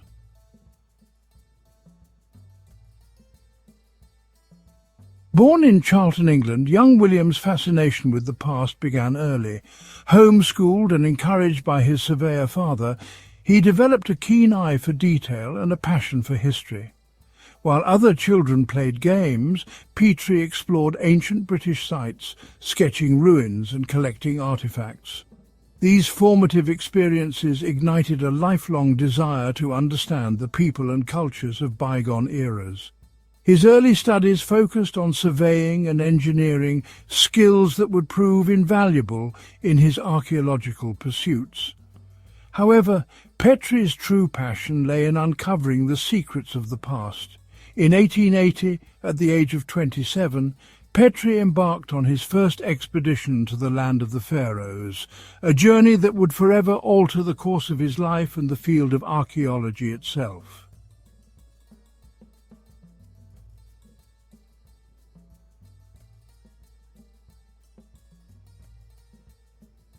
Arriving in Egypt, a land shimmering with heat and ancient stories, the young Petrie was captivated. He was determined to bring a new level of scientific rigour to the field, moving beyond the treasure hunting that characterised many excavations of the time. His early work took him to the pyramids of Giza, majestic monuments that had captivated imaginations for millennia. While others had been drawn to the grandeur of the pyramids themselves, Petrie focused on the surrounding areas, the workers' villages and cemeteries. He believed that understanding the lives of the people who built these incredible structures was just as important as understanding the pharaohs they entombed.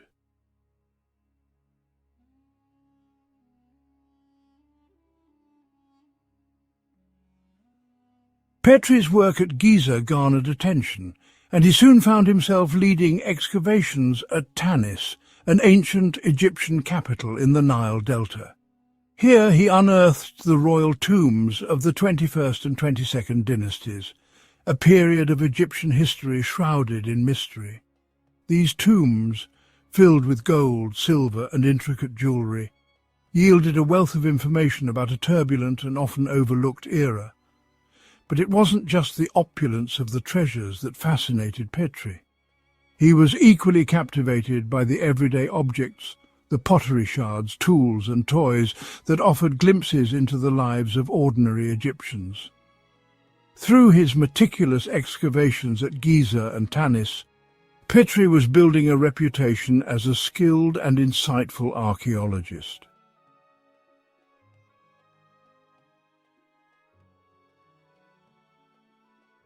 One of Petrie's most significant contributions to archaeology was his development of sequence dating, a groundbreaking method for establishing chronological order in archaeological contexts. He observed that pottery styles evolved over time, and that by carefully analysing and categorising these styles, it was possible to create a relative timeline for different layers of an excavation site. Petrie's system of sequence dating revolutionized archaeology, providing a framework for understanding the chronology of ancient cultures. It allowed archaeologists to move beyond vague assumptions and establish a more accurate understanding of the relationships between different sites and artifacts. His work laid the foundation for more sophisticated dating methods such as radiocarbon dating, which would be developed decades later. Petrie's unwavering commitment to meticulous fieldwork, scientific rigour, and the preservation of archaeological heritage established a new standard for the field.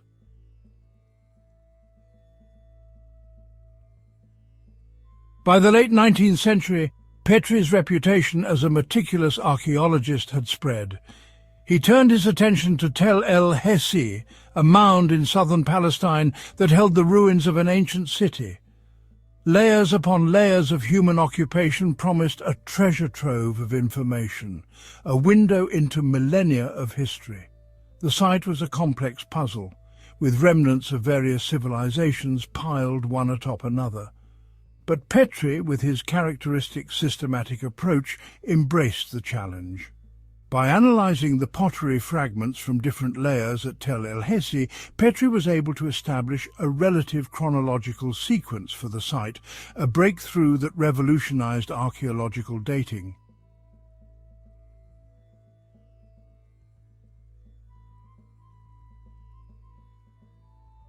In 1896, while excavating the ruins of an ancient temple at Thebes, Petrie stumbled upon a discovery that would reverberate through the halls of history, the Merneptah stele.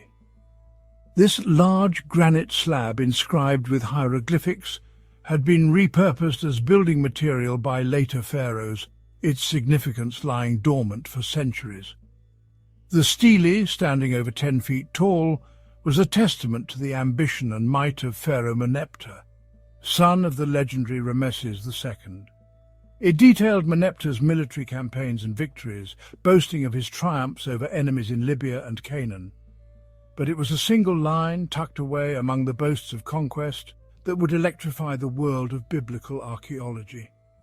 This inscription, now known as the Israel Stele, is the earliest known reference to Israel outside of the Bible.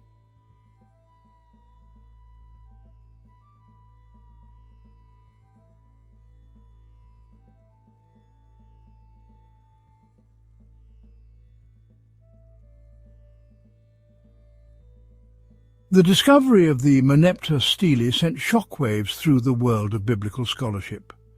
Here, in an Egyptian text, was independent confirmation of a people known as Israel existing in Canaan during the late Bronze Age, a period corresponding to the biblical account of the Exodus and the conquest of Canaan.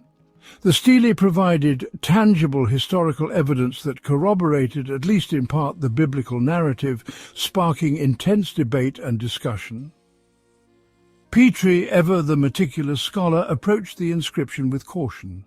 He recognized the significance of the find, but also the need for careful analysis and interpretation. The Merneptah Stele became a cornerstone of biblical archaeology, sparking decades of research and debate about the relationship between the biblical account and archaeological evidence.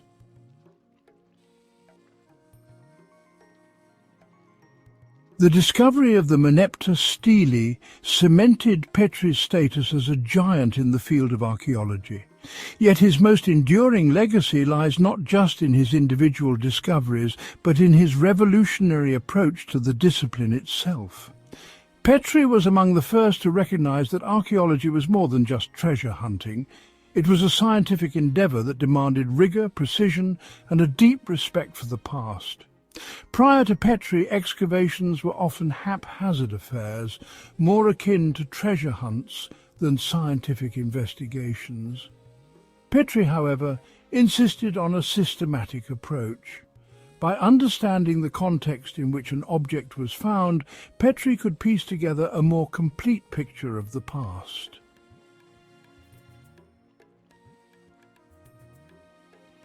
Petrie's commitment to meticulous excavation extended to his unwavering belief in the importance of artifact preservation.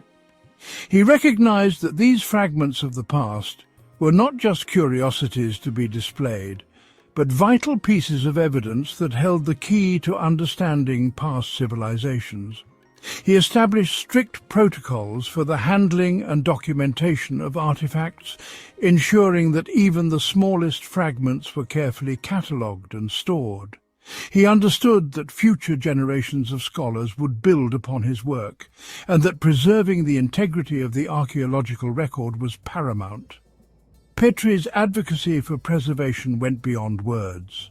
He established museums in Egypt and England to house the artifacts he unearthed, ensuring their protection and accessibility for future generations.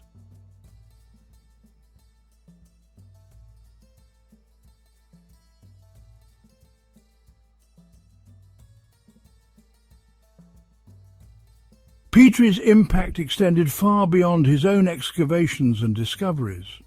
He was a gifted teacher and mentor, inspiring a new generation of archaeologists to embrace his rigorous methods and unwavering commitment to preservation.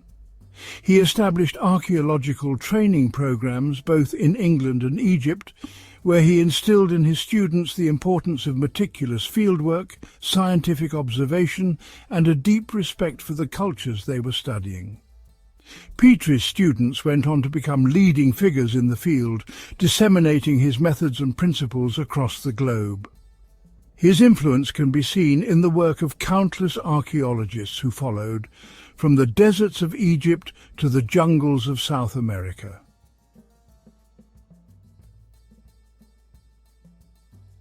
As Petrie's career progressed, he became increasingly concerned about the threats facing Egypt's archaeological treasures.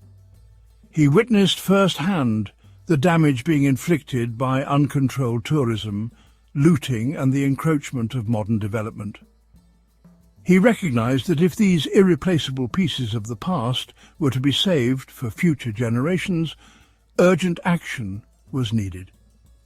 Petrie became a vocal advocate for the preservation of Egypt's cultural heritage. He lobbied tirelessly for the creation of antiquities laws and the establishment of government agencies tasked with protecting archaeological sites. His efforts, while often met with resistance, helped to lay the groundwork for the modern field of cultural heritage management in Egypt.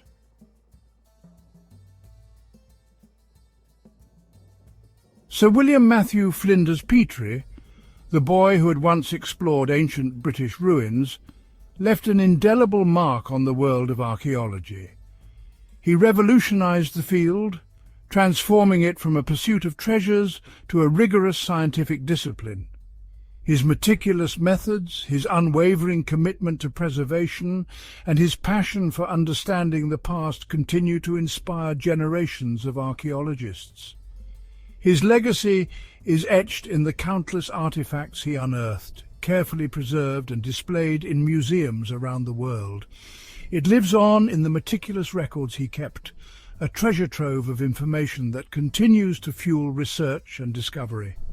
His work reminds us that the past is not a distant, irrelevant realm, but a vibrant tapestry that continues to shape our present and our future.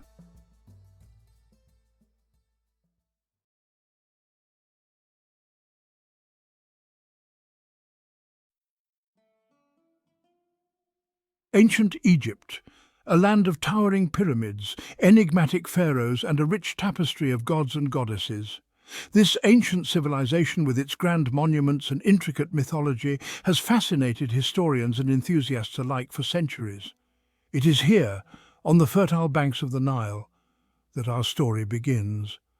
The river, a lifeline for the people, provided the sustenance needed for agriculture and the flourishing of civilization. Legend tells of a time when the god Seth, consumed by jealousy, murdered his brother Osiris. This act of betrayal set off a chain of events that would forever change the course of Egyptian mythology. Osiris's son Horus sought to avenge his father and reclaim his rightful place as ruler. Horus, the falcon-headed god, was determined to restore balance and justice to the land. In a fierce battle with Seth, Horus lost an eye. This battle was not just a physical confrontation, but a cosmic struggle between order and chaos. From this lost eye, a single tear fell to the earth. This tear, filled with divine power and sorrow, held the essence of Horus's sacrifice and determination. This tear, imbued with the divine essence of Horus, sprouted into the first grapevine. The vine, nurtured by the gods, grew strong and bore fruit that would become a sacred elixir. Thus, wine was born, a gift from the gods to mortals. This divine beverage was believed to carry the blessings and power of the gods themselves. This captivating myth highlights the profound significance of wine in ancient Egyptian culture. It was revered not just for its taste, but for its spiritual and symbolic meanings. It was more than just a beverage. It was a symbol of life, death, and resurrection. Wine played a crucial role in rituals and ceremonies, symbolizing the eternal cycle of life and the afterlife. Wine was intricately woven into the fabric of Egyptian society, playing a pivotal role in their religious ceremonies, economic activities, and daily lives. From the grand feasts of the pharaohs to the humble gatherings of common folk, wine was a cherished part of their existence, a tribute to the enduring legacy of this ancient civilization. The cultivation of vineyards and the production of wine were sophisticated processes reflecting the ingenuity and dedication of the ancient Egyptians. They developed advanced techniques for growing grapes and fermenting wine, ensuring a steady supply of this precious liquid. Wine also played a significant role in the economy of ancient Egypt. It was traded extensively, both within the kingdom and with neighbouring regions.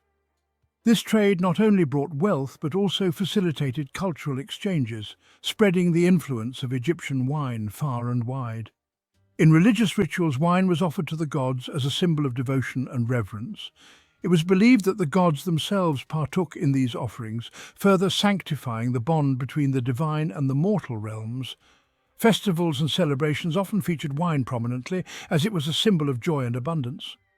These gatherings were occasions for the community to come together, share in the bounty of the land, and honour the gods who blessed them with this divine gift.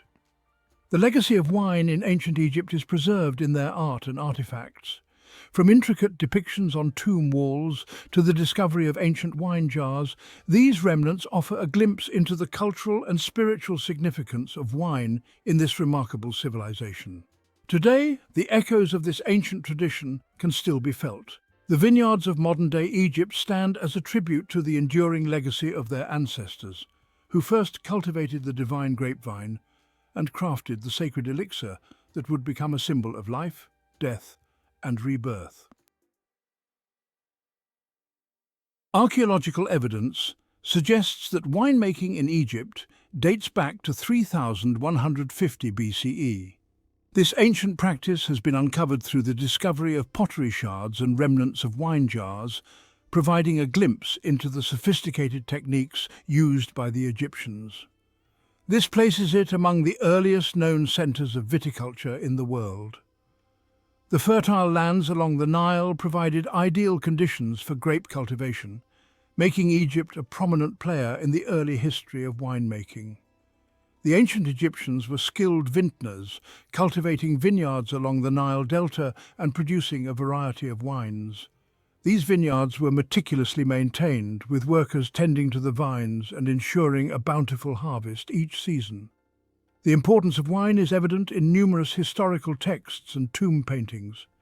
These artworks and writings not only highlight the cultural significance of wine, but also provide detailed accounts of its production and consumption. Wine is frequently mentioned in hieroglyphic inscriptions, often alongside offerings to the gods. These inscriptions reveal that wine was considered a sacred beverage used in religious ceremonies and rituals to honor the deities. Elaborate scenes depict the entire winemaking process, from harvesting grapes to pressing and fermentation. These depictions show the labor-intensive methods employed by the Egyptians, highlighting their dedication to producing high-quality wine. Wine was enjoyed by people from all walks of life, from the pharaoh to the peasant. It was a symbol of social status and celebration, often consumed during feasts and special occasions. It was a staple of the Egyptian diet, consumed daily with meals. Wine accompanied a variety of dishes, enhancing the flavors and making everyday dining a more enjoyable experience. Wine was also an important trade commodity, exported to neighboring lands. The trade of wine helped to establish and strengthen Egypt's connections with other cultures and civilizations, and contributing to Egypt's economic prosperity. The wine trade played a crucial role in the economic development of ancient Egypt, providing wealth and resources that supported the growth of the civilization. The Egyptians also developed advanced methods for storing and preserving wine. Large wine cellars and storage jars were used to keep the wine fresh, ensuring that it could be enjoyed throughout the year. Wine was central to many festivals and celebrations, often used in religious ceremonies to honor the gods. These events were marked by elaborate feasts and communal gatherings where wine flowed freely. The vessels used to store and serve wine were often beautifully decorated, reflecting the importance of wine in Egyptian society. These ornate containers were crafted with great care and skill, showcasing the artistry of the ancient Egyptians. Some wine jars even featured labels and inscriptions indicating the type of wine and its origin. These markings provide valuable insights into the varieties of wine produced and the regions where they were made. The Egyptians were also connoisseurs of wine, with a keen appreciation for its quality and flavor. While wine flowed freely in ancient Egypt, another liquid held equal, if not greater importance: oil.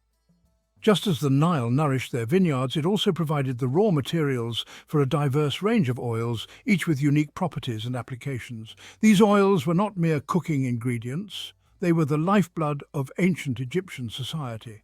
They illuminated their homes, adorned their bodies, and played a central role in their religious ceremonies. From the humblest peasant to the mighty pharaoh, life in ancient Egypt was intricately intertwined with the versatile gifts of oil.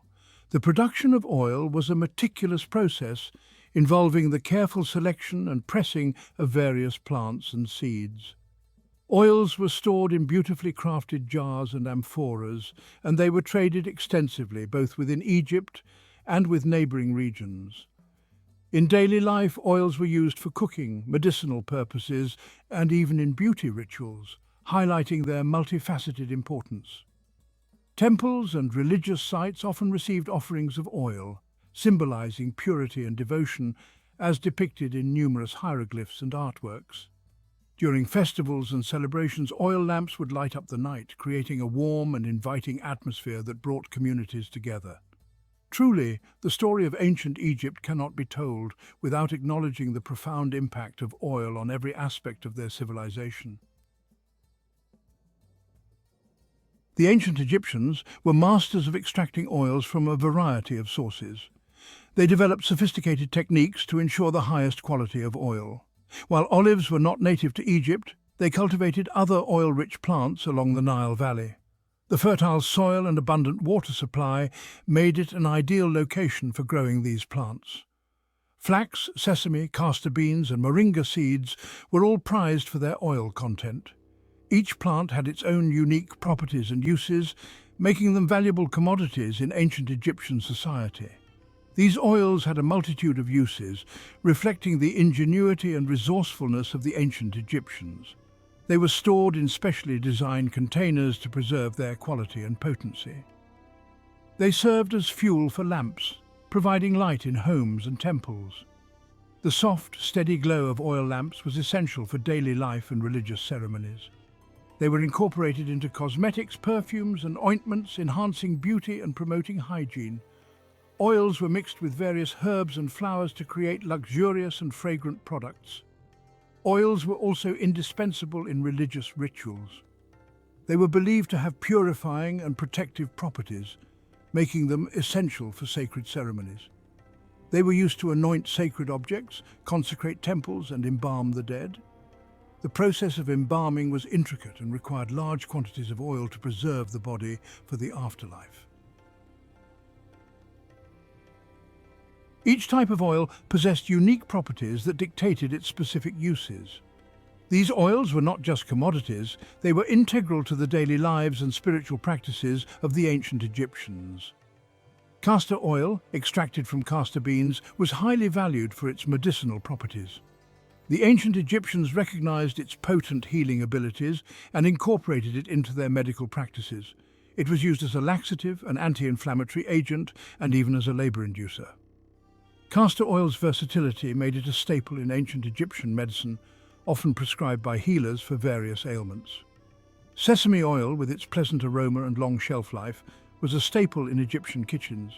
It was not only valued for its culinary uses, but also for its nutritional benefits. It was used for cooking, baking, and as a flavor enhancer. The rich, nutty flavor of sesame oil added depth to many traditional dishes, making it a favorite among ancient chefs. Sesame oil was also a key ingredient in perfumes and cosmetics. Its ability to blend well with other ingredients made it ideal for creating luxurious beauty products. Moringa oil, extracted from the seeds of the moringa tree, was prized for its moisturizing and healing properties. The ancient Egyptians used it extensively in their skincare routines. It was used to treat skin conditions, heal wounds, and protect the skin from the harsh desert sun. Moringa oil's protective qualities were essential for maintaining healthy skin in the arid climate. Moringa oil was also used in religious ceremonies, symbolizing purity and renewal. Its sacred status underscored the deep connection between the Egyptians and their natural environment, highlighting the spiritual significance of these ancient oils. The trade of these oils was a significant aspect of the ancient Egyptian economy. Markets were bustling with merchants, trading these precious oils, which were highly sought after both locally and in foreign lands.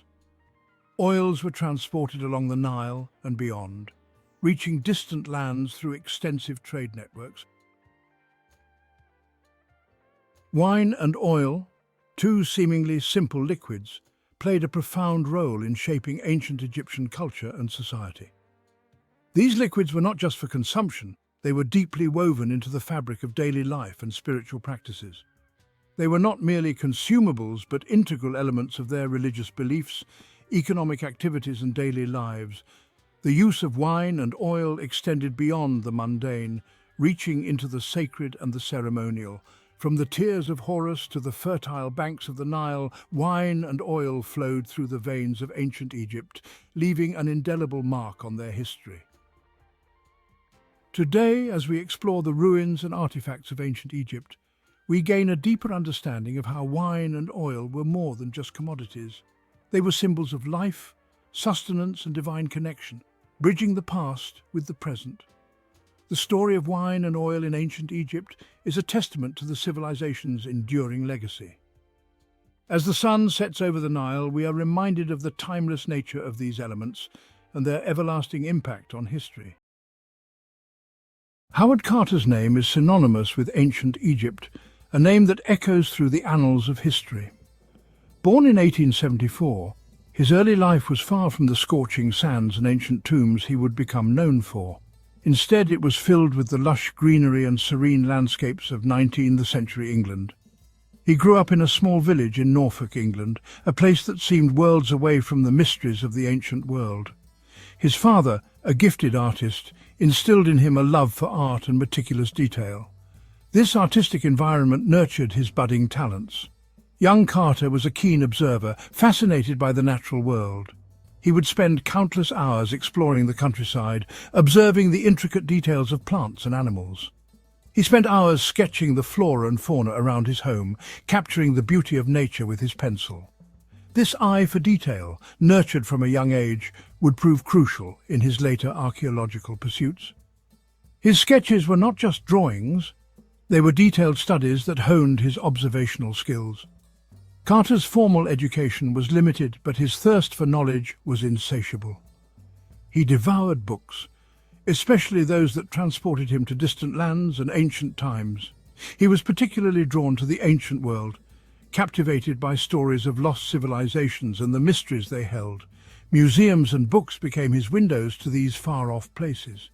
This fascination, combined with his artistic talent, led him to the path of archaeology. He began to dream of uncovering the secrets of the past. At the age of 17, a pivotal opportunity arose. A letter arrived that would change the course of his life forever. Carter was invited to join the Egypt Exploration Fund as a tracer. This was a dream come true for the young artist and aspiring archaeologist. This marked the beginning of his lifelong love affair with Egypt, a journey that would lead him to some of the most significant archaeological discoveries of all time. Arriving in Egypt in 1891, Carter was immediately enthralled by the land's rich history and culture. The bustling streets, the vibrant markets, and the ancient ruins all seemed to whisper secrets of a bygone era. The ancient monuments, the hieroglyphics, the sheer weight of history captivated his imagination. The pyramids stood as silent sentinels of a grand civilization, while the Sphinx, with its enigmatic gaze, seemed to challenge him to uncover its mysteries. He diligently copied inscriptions and drawings, honing his skills under the guidance of experienced archaeologists. Each stroke of his pen was a step closer to understanding the lives and beliefs of the ancient Egyptians. Carter quickly established a reputation for his meticulous work and keen eye. His attention to detail and unwavering dedication set him apart from his peers, earning him respect and admiration in the archaeological community. He was not simply tracing the past, he was breathing life into it, recreating the artistry of ancient Egyptians with remarkable precision. His reconstructions were so vivid that they seemed to transport viewers back in time, allowing them to witness the grandeur of ancient Egypt firsthand. His talent did not go unnoticed. In 1899, at the young age of 25, Carter was appointed Chief Inspector of Monuments for Upper Egypt by the Egyptian Antiquities Service. This prestigious position was a testament to his burgeoning reputation and his potential to make significant contributions to the field. This was a remarkable achievement, a testament to his burgeoning reputation in the field. It was a role that came with immense responsibility, but Carter embraced it with enthusiasm and determination. Carter thrived in this role. He oversaw excavations, meticulously documented findings, and passionately advocated for the preservation of Egypt's fragile heritage. His efforts ensured that the stories of ancient Egypt would be preserved for future generations to study and appreciate. He was laying the groundwork for his most significant discovery, one that would forever etch his name in the annals of history. The Valley of the Kings, with its hidden tombs and untold treasures, awaited his exploration. Little did he know, he was on the brink of uncovering a find that would captivate the world and redefine our understanding of ancient Egypt. In 1907, a fateful meeting occurred that would change the course of Carter's career. He was introduced to George Herbert, the 5th Earl of Carnarvon, a wealthy British aristocrat with a passion for Egyptology. Carnarvon was immediately impressed by Carter's knowledge and enthusiasm. He agreed to finance Carter's excavations, providing the much-needed resources to pursue his archaeological dreams. Thus began a partnership that would become legendary. Carnarvon, with his wealth and influence, provided the financial backing. Carter, the passionate and dedicated archaeologist, provided the expertise and unwavering determination. Together, they formed a formidable team. Their shared goal to uncover the tomb of a little-known pharaoh named Tutankhamun, believed to be hidden somewhere in the Valley of the Kings. Little did they know, this quest would consume them for years to come. The Valley of the Kings, a desolate yet majestic landscape, became Carter's obsession.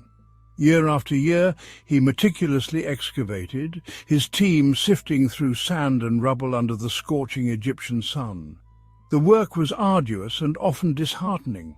False leads, dead ends, and the constant pressure of expectation weighed heavily on Carter. Yet he persevered, driven by an unshakable belief that Tutankhamun's tomb lay hidden beneath the sands. Carnarvon, though initially enthusiastic, grew increasingly impatient with the lack of results. The annual expeditions were costly and doubts began to creep in. However, Carter's unwavering belief eventually convinced Carnarvon to fund one final season. This last-ditch effort, a testament to both men's faith and determination, would prove to be the most significant in archaeological history.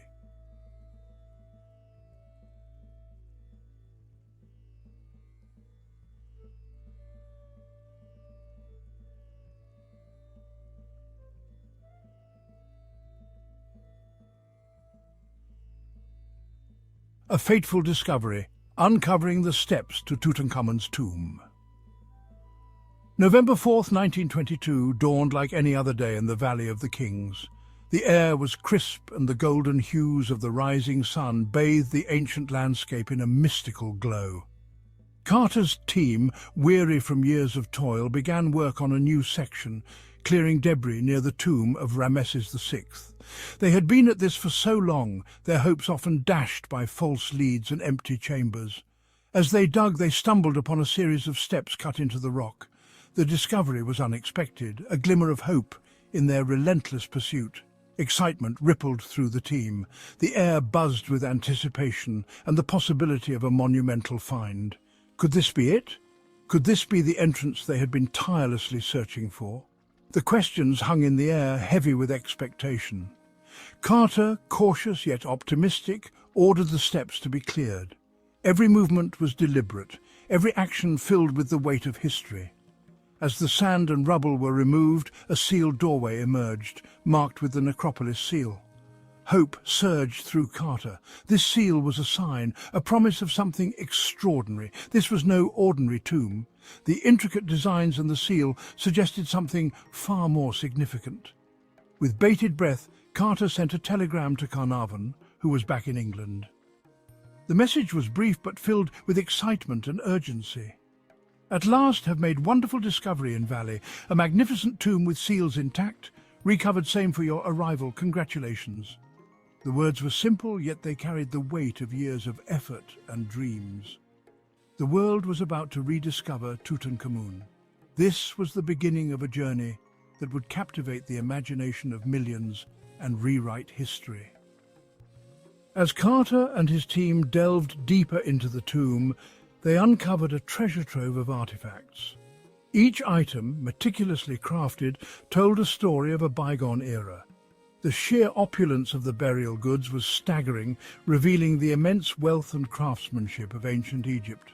From golden chariots to intricate jewellery, the tomb was a testament to the grandeur of Tutankhamun's reign.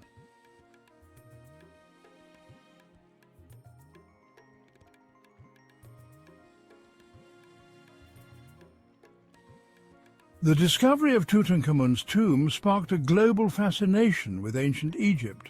Known as Egyptomania, this cultural phenomenon saw Egyptian motifs influencing everything from fashion to architecture.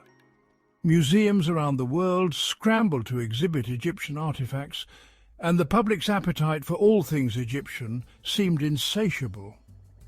This newfound interest not only brought ancient history to the forefront, but also inspired a generation of archaeologists and historians. The excavation of Tutankhamun's tomb revolutionized the field of archaeology. It set new standards for excavation techniques and documentation, ensuring that future discoveries would be preserved with the utmost care. Moreover, Tutankhamun's legacy permeated popular culture, from movies and literature to art and music. The boy king became a symbol of mystery and adventure, captivating the imagination of people across the globe.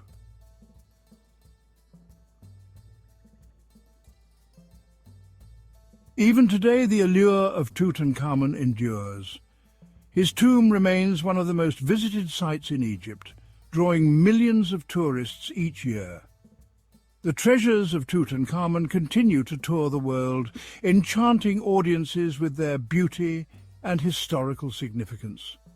The story of the boy king, discovered almost a century ago, still resonates, reminding us of the timeless fascination with ancient Egypt and its enigmatic pharaohs.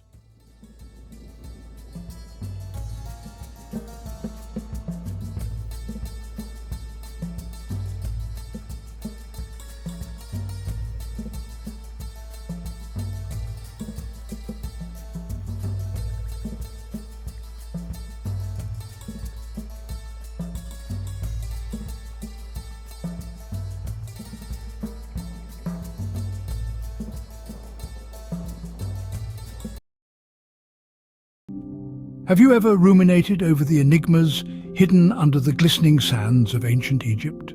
The mere idea incites a sense of inquisitiveness and awe, for this territory, nurtured by the Nile, has played host to an extraordinary civilization, seemingly advanced but equally mystifying. At the core of the desert, the pyramids of Giza stand tall in their glory, symbolizing the power and inventiveness of the ancient Egyptians.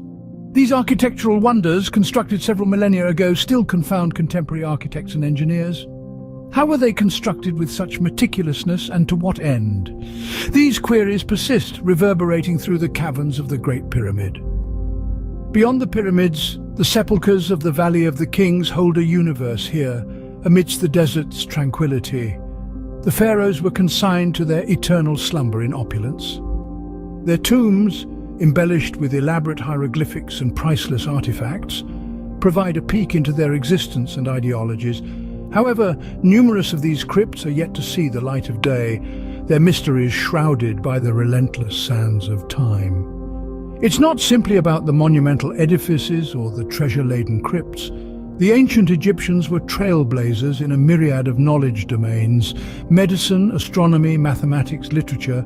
The list is extensive. Papyrus scrolls awaiting interpretation might disclose priceless knowledge about old-world wisdom. Yet, much of this wisdom continues to be untouched, constrained within the cryptic hieroglyphs. Then we come to the puzzling pantheon of the ancient Egyptians. Deities with human forms and beastly heads, tales of genesis and obliteration, rituals of life and death. These spiritual facets contribute to the intricacy and richness of the ancient Egyptian civilization. However, much of this spiritual heritage is yet to be entirely comprehended. The sands of Egypt form an expansive canvas, where the ancient civilization has painted a narrative of magnificence, intelligence, and mystery. As archaeologists and historians continue their exploration of this canvas, new discoveries keep surfacing, adding new dimensions to our comprehension of this captivating civilization. With an abundance of secrets still concealed by the sands, one can't help but ponder, what other mysteries does ancient Egypt harbour?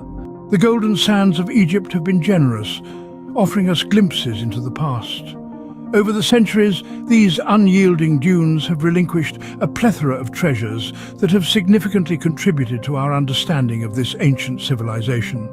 The tombs of the pharaohs, for instance, are a testament to the grandeur of this bygone era. The Great Pyramid of Giza, the last of the 7 wonders of the ancient world still standing, is a marvel of engineering and architecture that continues to bewilder scholars and enthusiasts alike. Other significant tombs, such as those in the Valley of the Kings, have been the resting place of numerous pharaohs and high officials, offering us a wealth of information about their lives and beliefs. Then there's the Rosetta Stone, an unassuming slab of granodiorite that held the key to deciphering Egyptian hieroglyphs. Discovered in 1799, this trilingual inscription unlocked the secrets of an ancient language and in turn an entire civilization. This single artifact has been instrumental in our understanding of the nuances of ancient Egyptian culture, religion and administration. And who could forget the treasures of Tutankhamun's tomb? Discovered in 1922 by Howard Carter, this nearly intact tomb was filled with over 5,000 artifacts, many of them in pristine condition. The golden death mask of the young pharaoh, his richly adorned chariots, and the intricate jewellery are just a few examples of the exquisite craftsmanship of ancient Egyptians. Each discovery, each unearthed treasure, has added a piece to the elaborate puzzle that is ancient Egypt. Through these finds, we have been able to piece together a picture of a civilization that was at once complex and fascinating, a civilization that revered their leaders as gods, believed in life after death, and left an indelible mark on the world. Yet these unearthed treasures are but a fraction of what lies undiscovered. Beneath the golden sands, the relics of the past wait patiently, ready to reveal their secrets and continue the story of this incredible civilization. Yes, there is much more to be discovered. The quest is by no means over. It's just beginning. Beyond the well-known pyramids and grand temples, Egypt conceals more. A land steeped in antiquity, its sands whisper tales of glory and grandeur, many still untold. The mysteries of Egypt are not only confined to the majestic pyramids of Giza or the intricate tombs of the Valley of the Kings. Instead, they lie in wait beneath the vast expanses of the desert, within the heart of its bustling cities, and along the fertile banks of the Nile. The scope for discovery in Egypt is vast, as the recent unearthing of the lost Golden City near Luxor attests. A city hidden for over 3,000 years, it was found almost perfectly preserved, its streets lined with houses, its administrative and residential districts still intact. The archaeologists were astounded by the magnitude of the find. Indeed, it was a testament to the fact that even after centuries of exploration, Egypt still has much to reveal. This discovery is not an isolated incident. Each year, more sites are being identified, waiting to be explored. Egypt, with its millennia-old history, holds an immense trove of archaeological wealth. The potential of finding such sites is not merely for the sake of historical curiosity. Each new discovery adds another chapter to our understanding of the ancient world, of civilizations that thrived thousands of years ago. Furthermore, these sites, once unearthed, can provide insights into the daily life, religious beliefs, social structure, and artistic sensibilities of the ancient Egyptians. They are not just remnants of the past, but living, breathing entities that continue to speak to us, sharing their stories, their triumphs, their tragedies. Yet the process of discovery is painstakingly slow. Each grain of sand must be carefully sifted, each artifact meticulously studied, each site painstakingly preserved. But the rewards are worth the effort, for every hidden site holds the promise of a new understanding, a new perspective, a new appreciation of the past. The sands of time have yet to reveal all their secrets. As we continue to delve into Egypt's hidden depths, we remain hopeful that the ancient land will continue to astonish us with its timeless tales and treasures. Ancient Egypt was a civilization ahead of its time, but how much do we truly know? Indeed, the civilization that thrived on the banks of the Nile was a beacon of human achievement, a testament to what ingenuity can accomplish. Let's delve into the realm of the ancient Egyptians' advanced knowledge.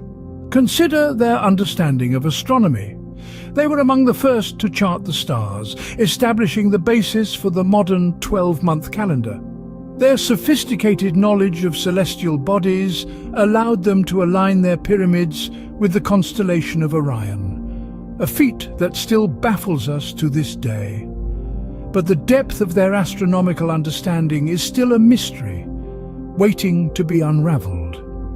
In the field of medicine, the ancient Egyptians were pioneers.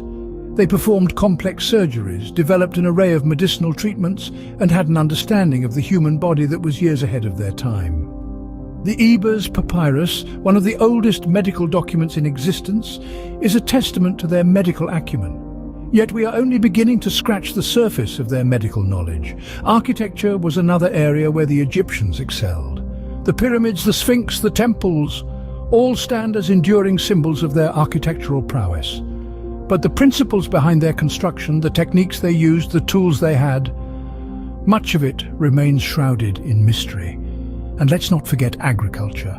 The ancient Egyptians, through their intricate irrigation systems and knowledge of the Nile's flooding cycles, were able to turn the desert into a fertile oasis. The principles they employed are still in use today. But again, we have only a fragment of their agricultural knowledge. The ancient Egyptians were a civilization ahead of its time. Their knowledge in various fields was profound, and much of it remains untapped. We've inherited the remnants of their wisdom, but there is so much more to discover, so much more to understand. The wisdom of the ancients awaits in the shadows of the pyramids. The quest to unravel the mysteries of ancient Egypt is far from over. Indeed, the sands of Egypt continue to safeguard secrets that have yet to be revealed. Ongoing excavations and research carried out by intrepid archaeologists and historians are still unearthing treasures and knowledge that boggle the mind and challenge our understanding of this ancient civilization. In the heart of Egypt, beneath the blazing sun, the archaeologists' spades slice through the sands like a pen on a blank canvas, each stroke revealing a new layer of history, a new piece of the puzzle. Their work is not merely a job, but a passion, fueled by the allure of discovery. They are the true custodians of our past, painstakingly sifting through the sands of time. But it's not just about uncovering treasures, it's about deciphering the stories they tell. Every artifact, every inscription, every monument holds a narrative waiting to be understood.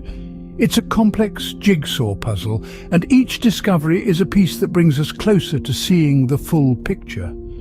The potential for new findings is vast, from the secrets of the Sphinx to the mysteries of the pyramids, from the enigmatic hieroglyphs to the lost tombs of the pharaohs. The possibilities are countless, and with each new discovery we gain a deeper understanding of the life, culture and wisdom of the ancient Egyptians. But this quest is not without its responsibilities. It's crucial that we preserve these historical sites and artifacts. They are our direct link to the past, a tangible testament to our shared human history. And they are a heritage that we must protect for future generations to learn from and appreciate. As we continue to dig deeper into the sands of Egypt, we inch closer to understanding the enigma of this ancient civilization. The quest continues, and with each passing day, the ancient sands of Egypt whisper stories waiting to be told.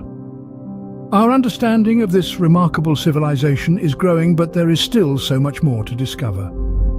The story of ancient Egypt is far from over, and the next chapter could be just beneath our feet.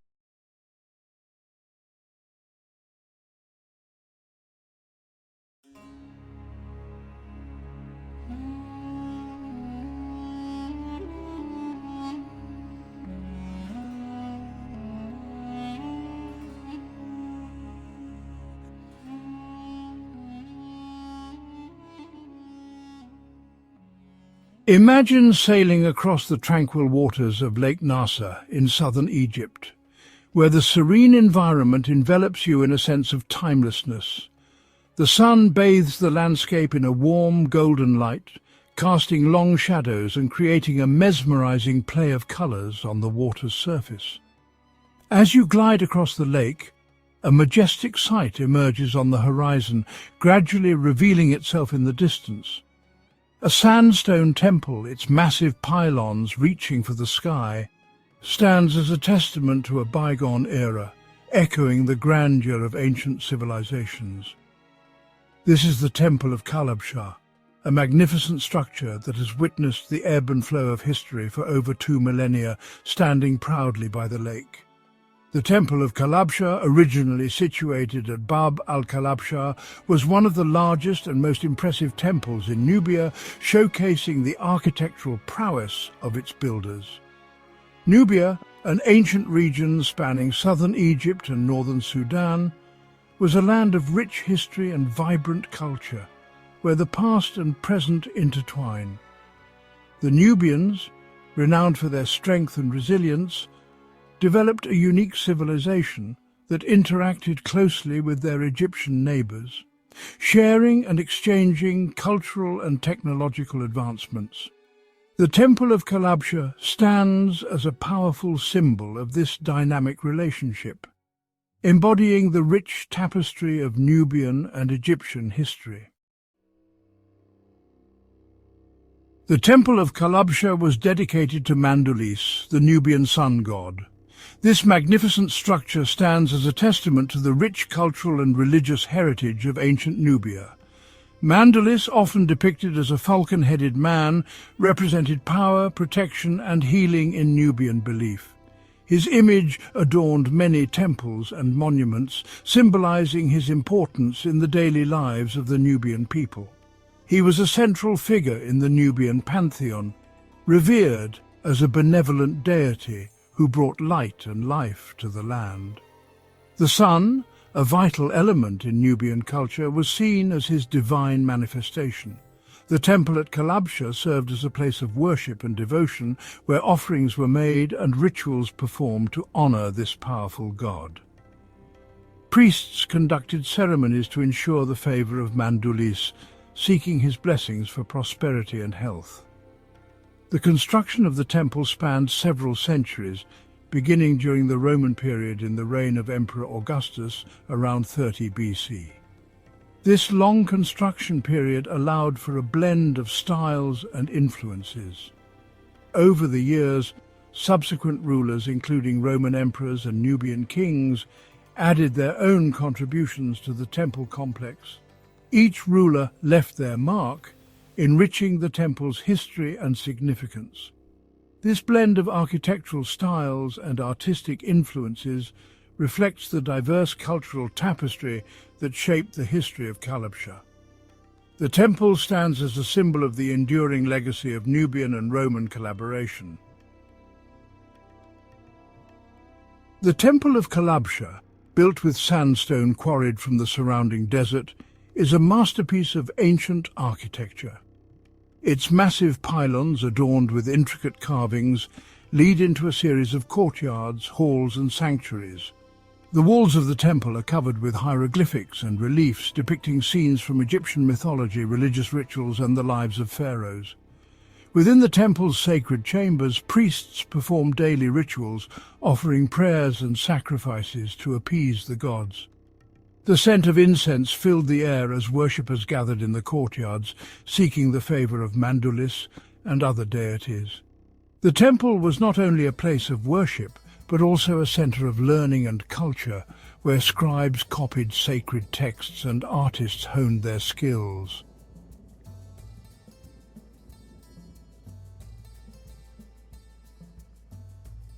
For centuries, the Temple of Kalabshah stood as a beacon of faith and culture, its massive structure seemingly impervious to the passage of time.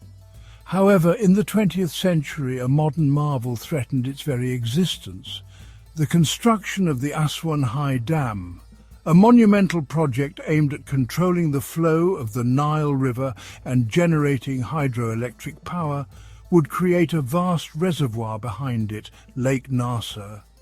The rising waters of Lake Nasser would submerge many ancient sites, including the Temple of Kalabshah. Recognizing the immense historical and cultural value of these monuments, the Egyptian government, in collaboration with UNESCO, launched an international campaign to save them from a watery grave.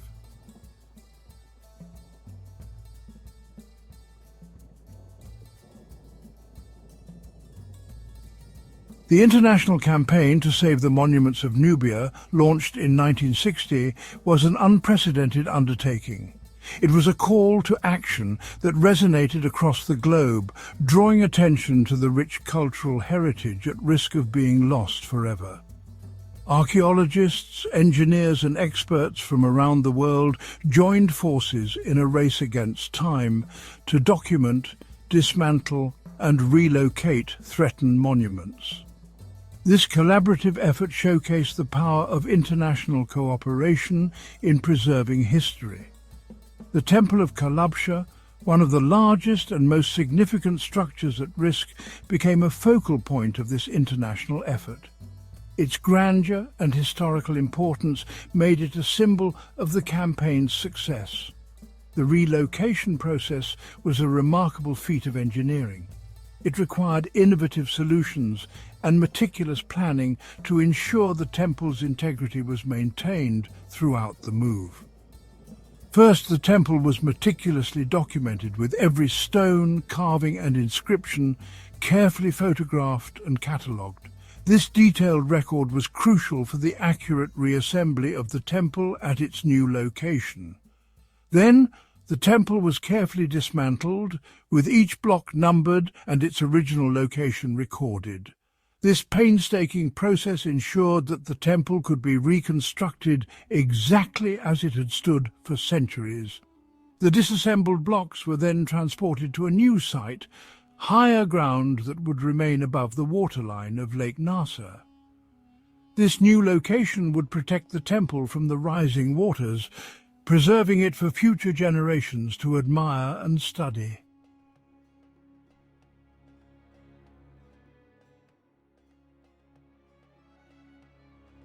After years of meticulous work, the Temple of Kalabsha was reassembled on a small island just south of the Aswan High Dam. This new location, carefully chosen to resemble the temple's original setting as much as possible, offered a safe haven for the ancient monument. Today the temple stands proudly on its island home, its sandstone walls glowing in the warm Egyptian sun. The relocation of the Temple of Kalabsha stands as a testament to the power of international cooperation and the importance of preserving our shared cultural heritage. It serves as a reminder that even in the face of seemingly insurmountable challenges, humanity can come together to protect the treasures of the past for future generations. In recognition of its outstanding universal value, the Temple of Kalabsha, along with other monuments relocated during the Nubian salvage campaign, was inscribed on the UNESCO World Heritage List in 1979. This prestigious designation recognizes the temple's significance as an exceptional example of ancient Nubian architecture and a testament to the rich cultural heritage of the region. The inscription of the Temple of Kalabsha on the World Heritage List highlights the importance of preserving cultural heritage for present and future generations. It serves as a reminder of the enduring power of the past to inspire, educate, and connect us to our shared human history. The Temple of Kalabsha offers a fascinating glimpse into the religious beliefs and practices of ancient Nubia. The temple's reliefs and inscriptions provide valuable insights into the worship of Mandulis, the Nubian sun god, and his role in the lives of the people. They also shed light on the interactions between the Nubian and Egyptian cultures, revealing a complex tapestry of shared traditions and unique beliefs. One intriguing feature of the Temple of Kalabsha is the presence of a small chapel dedicated to the worship of Augustus, the first Roman emperor. This chapel, built during the Roman period, reflects the influence of Roman rule in Nubia and the syncretic nature of religious beliefs in the ancient world. Today, the Temple of Kalabsha stands as a popular tourist destination, attracting visitors from around the world who come to marvel at its architectural grandeur and soak up its historical significance. As you explore the temple's courtyards and chambers, let your imagination transport you back in time to an era of pharaohs, gods, and ancient rituals. The Temple of Kalabsha is more than just a monument. It is a living testament to the enduring power of human ingenuity, resilience, and the timeless allure of the past. Its journey from its original location on the banks of the Nile to its new home on Lake Nasser serves as a powerful reminder of the importance of preserving our shared cultural heritage for generations to come.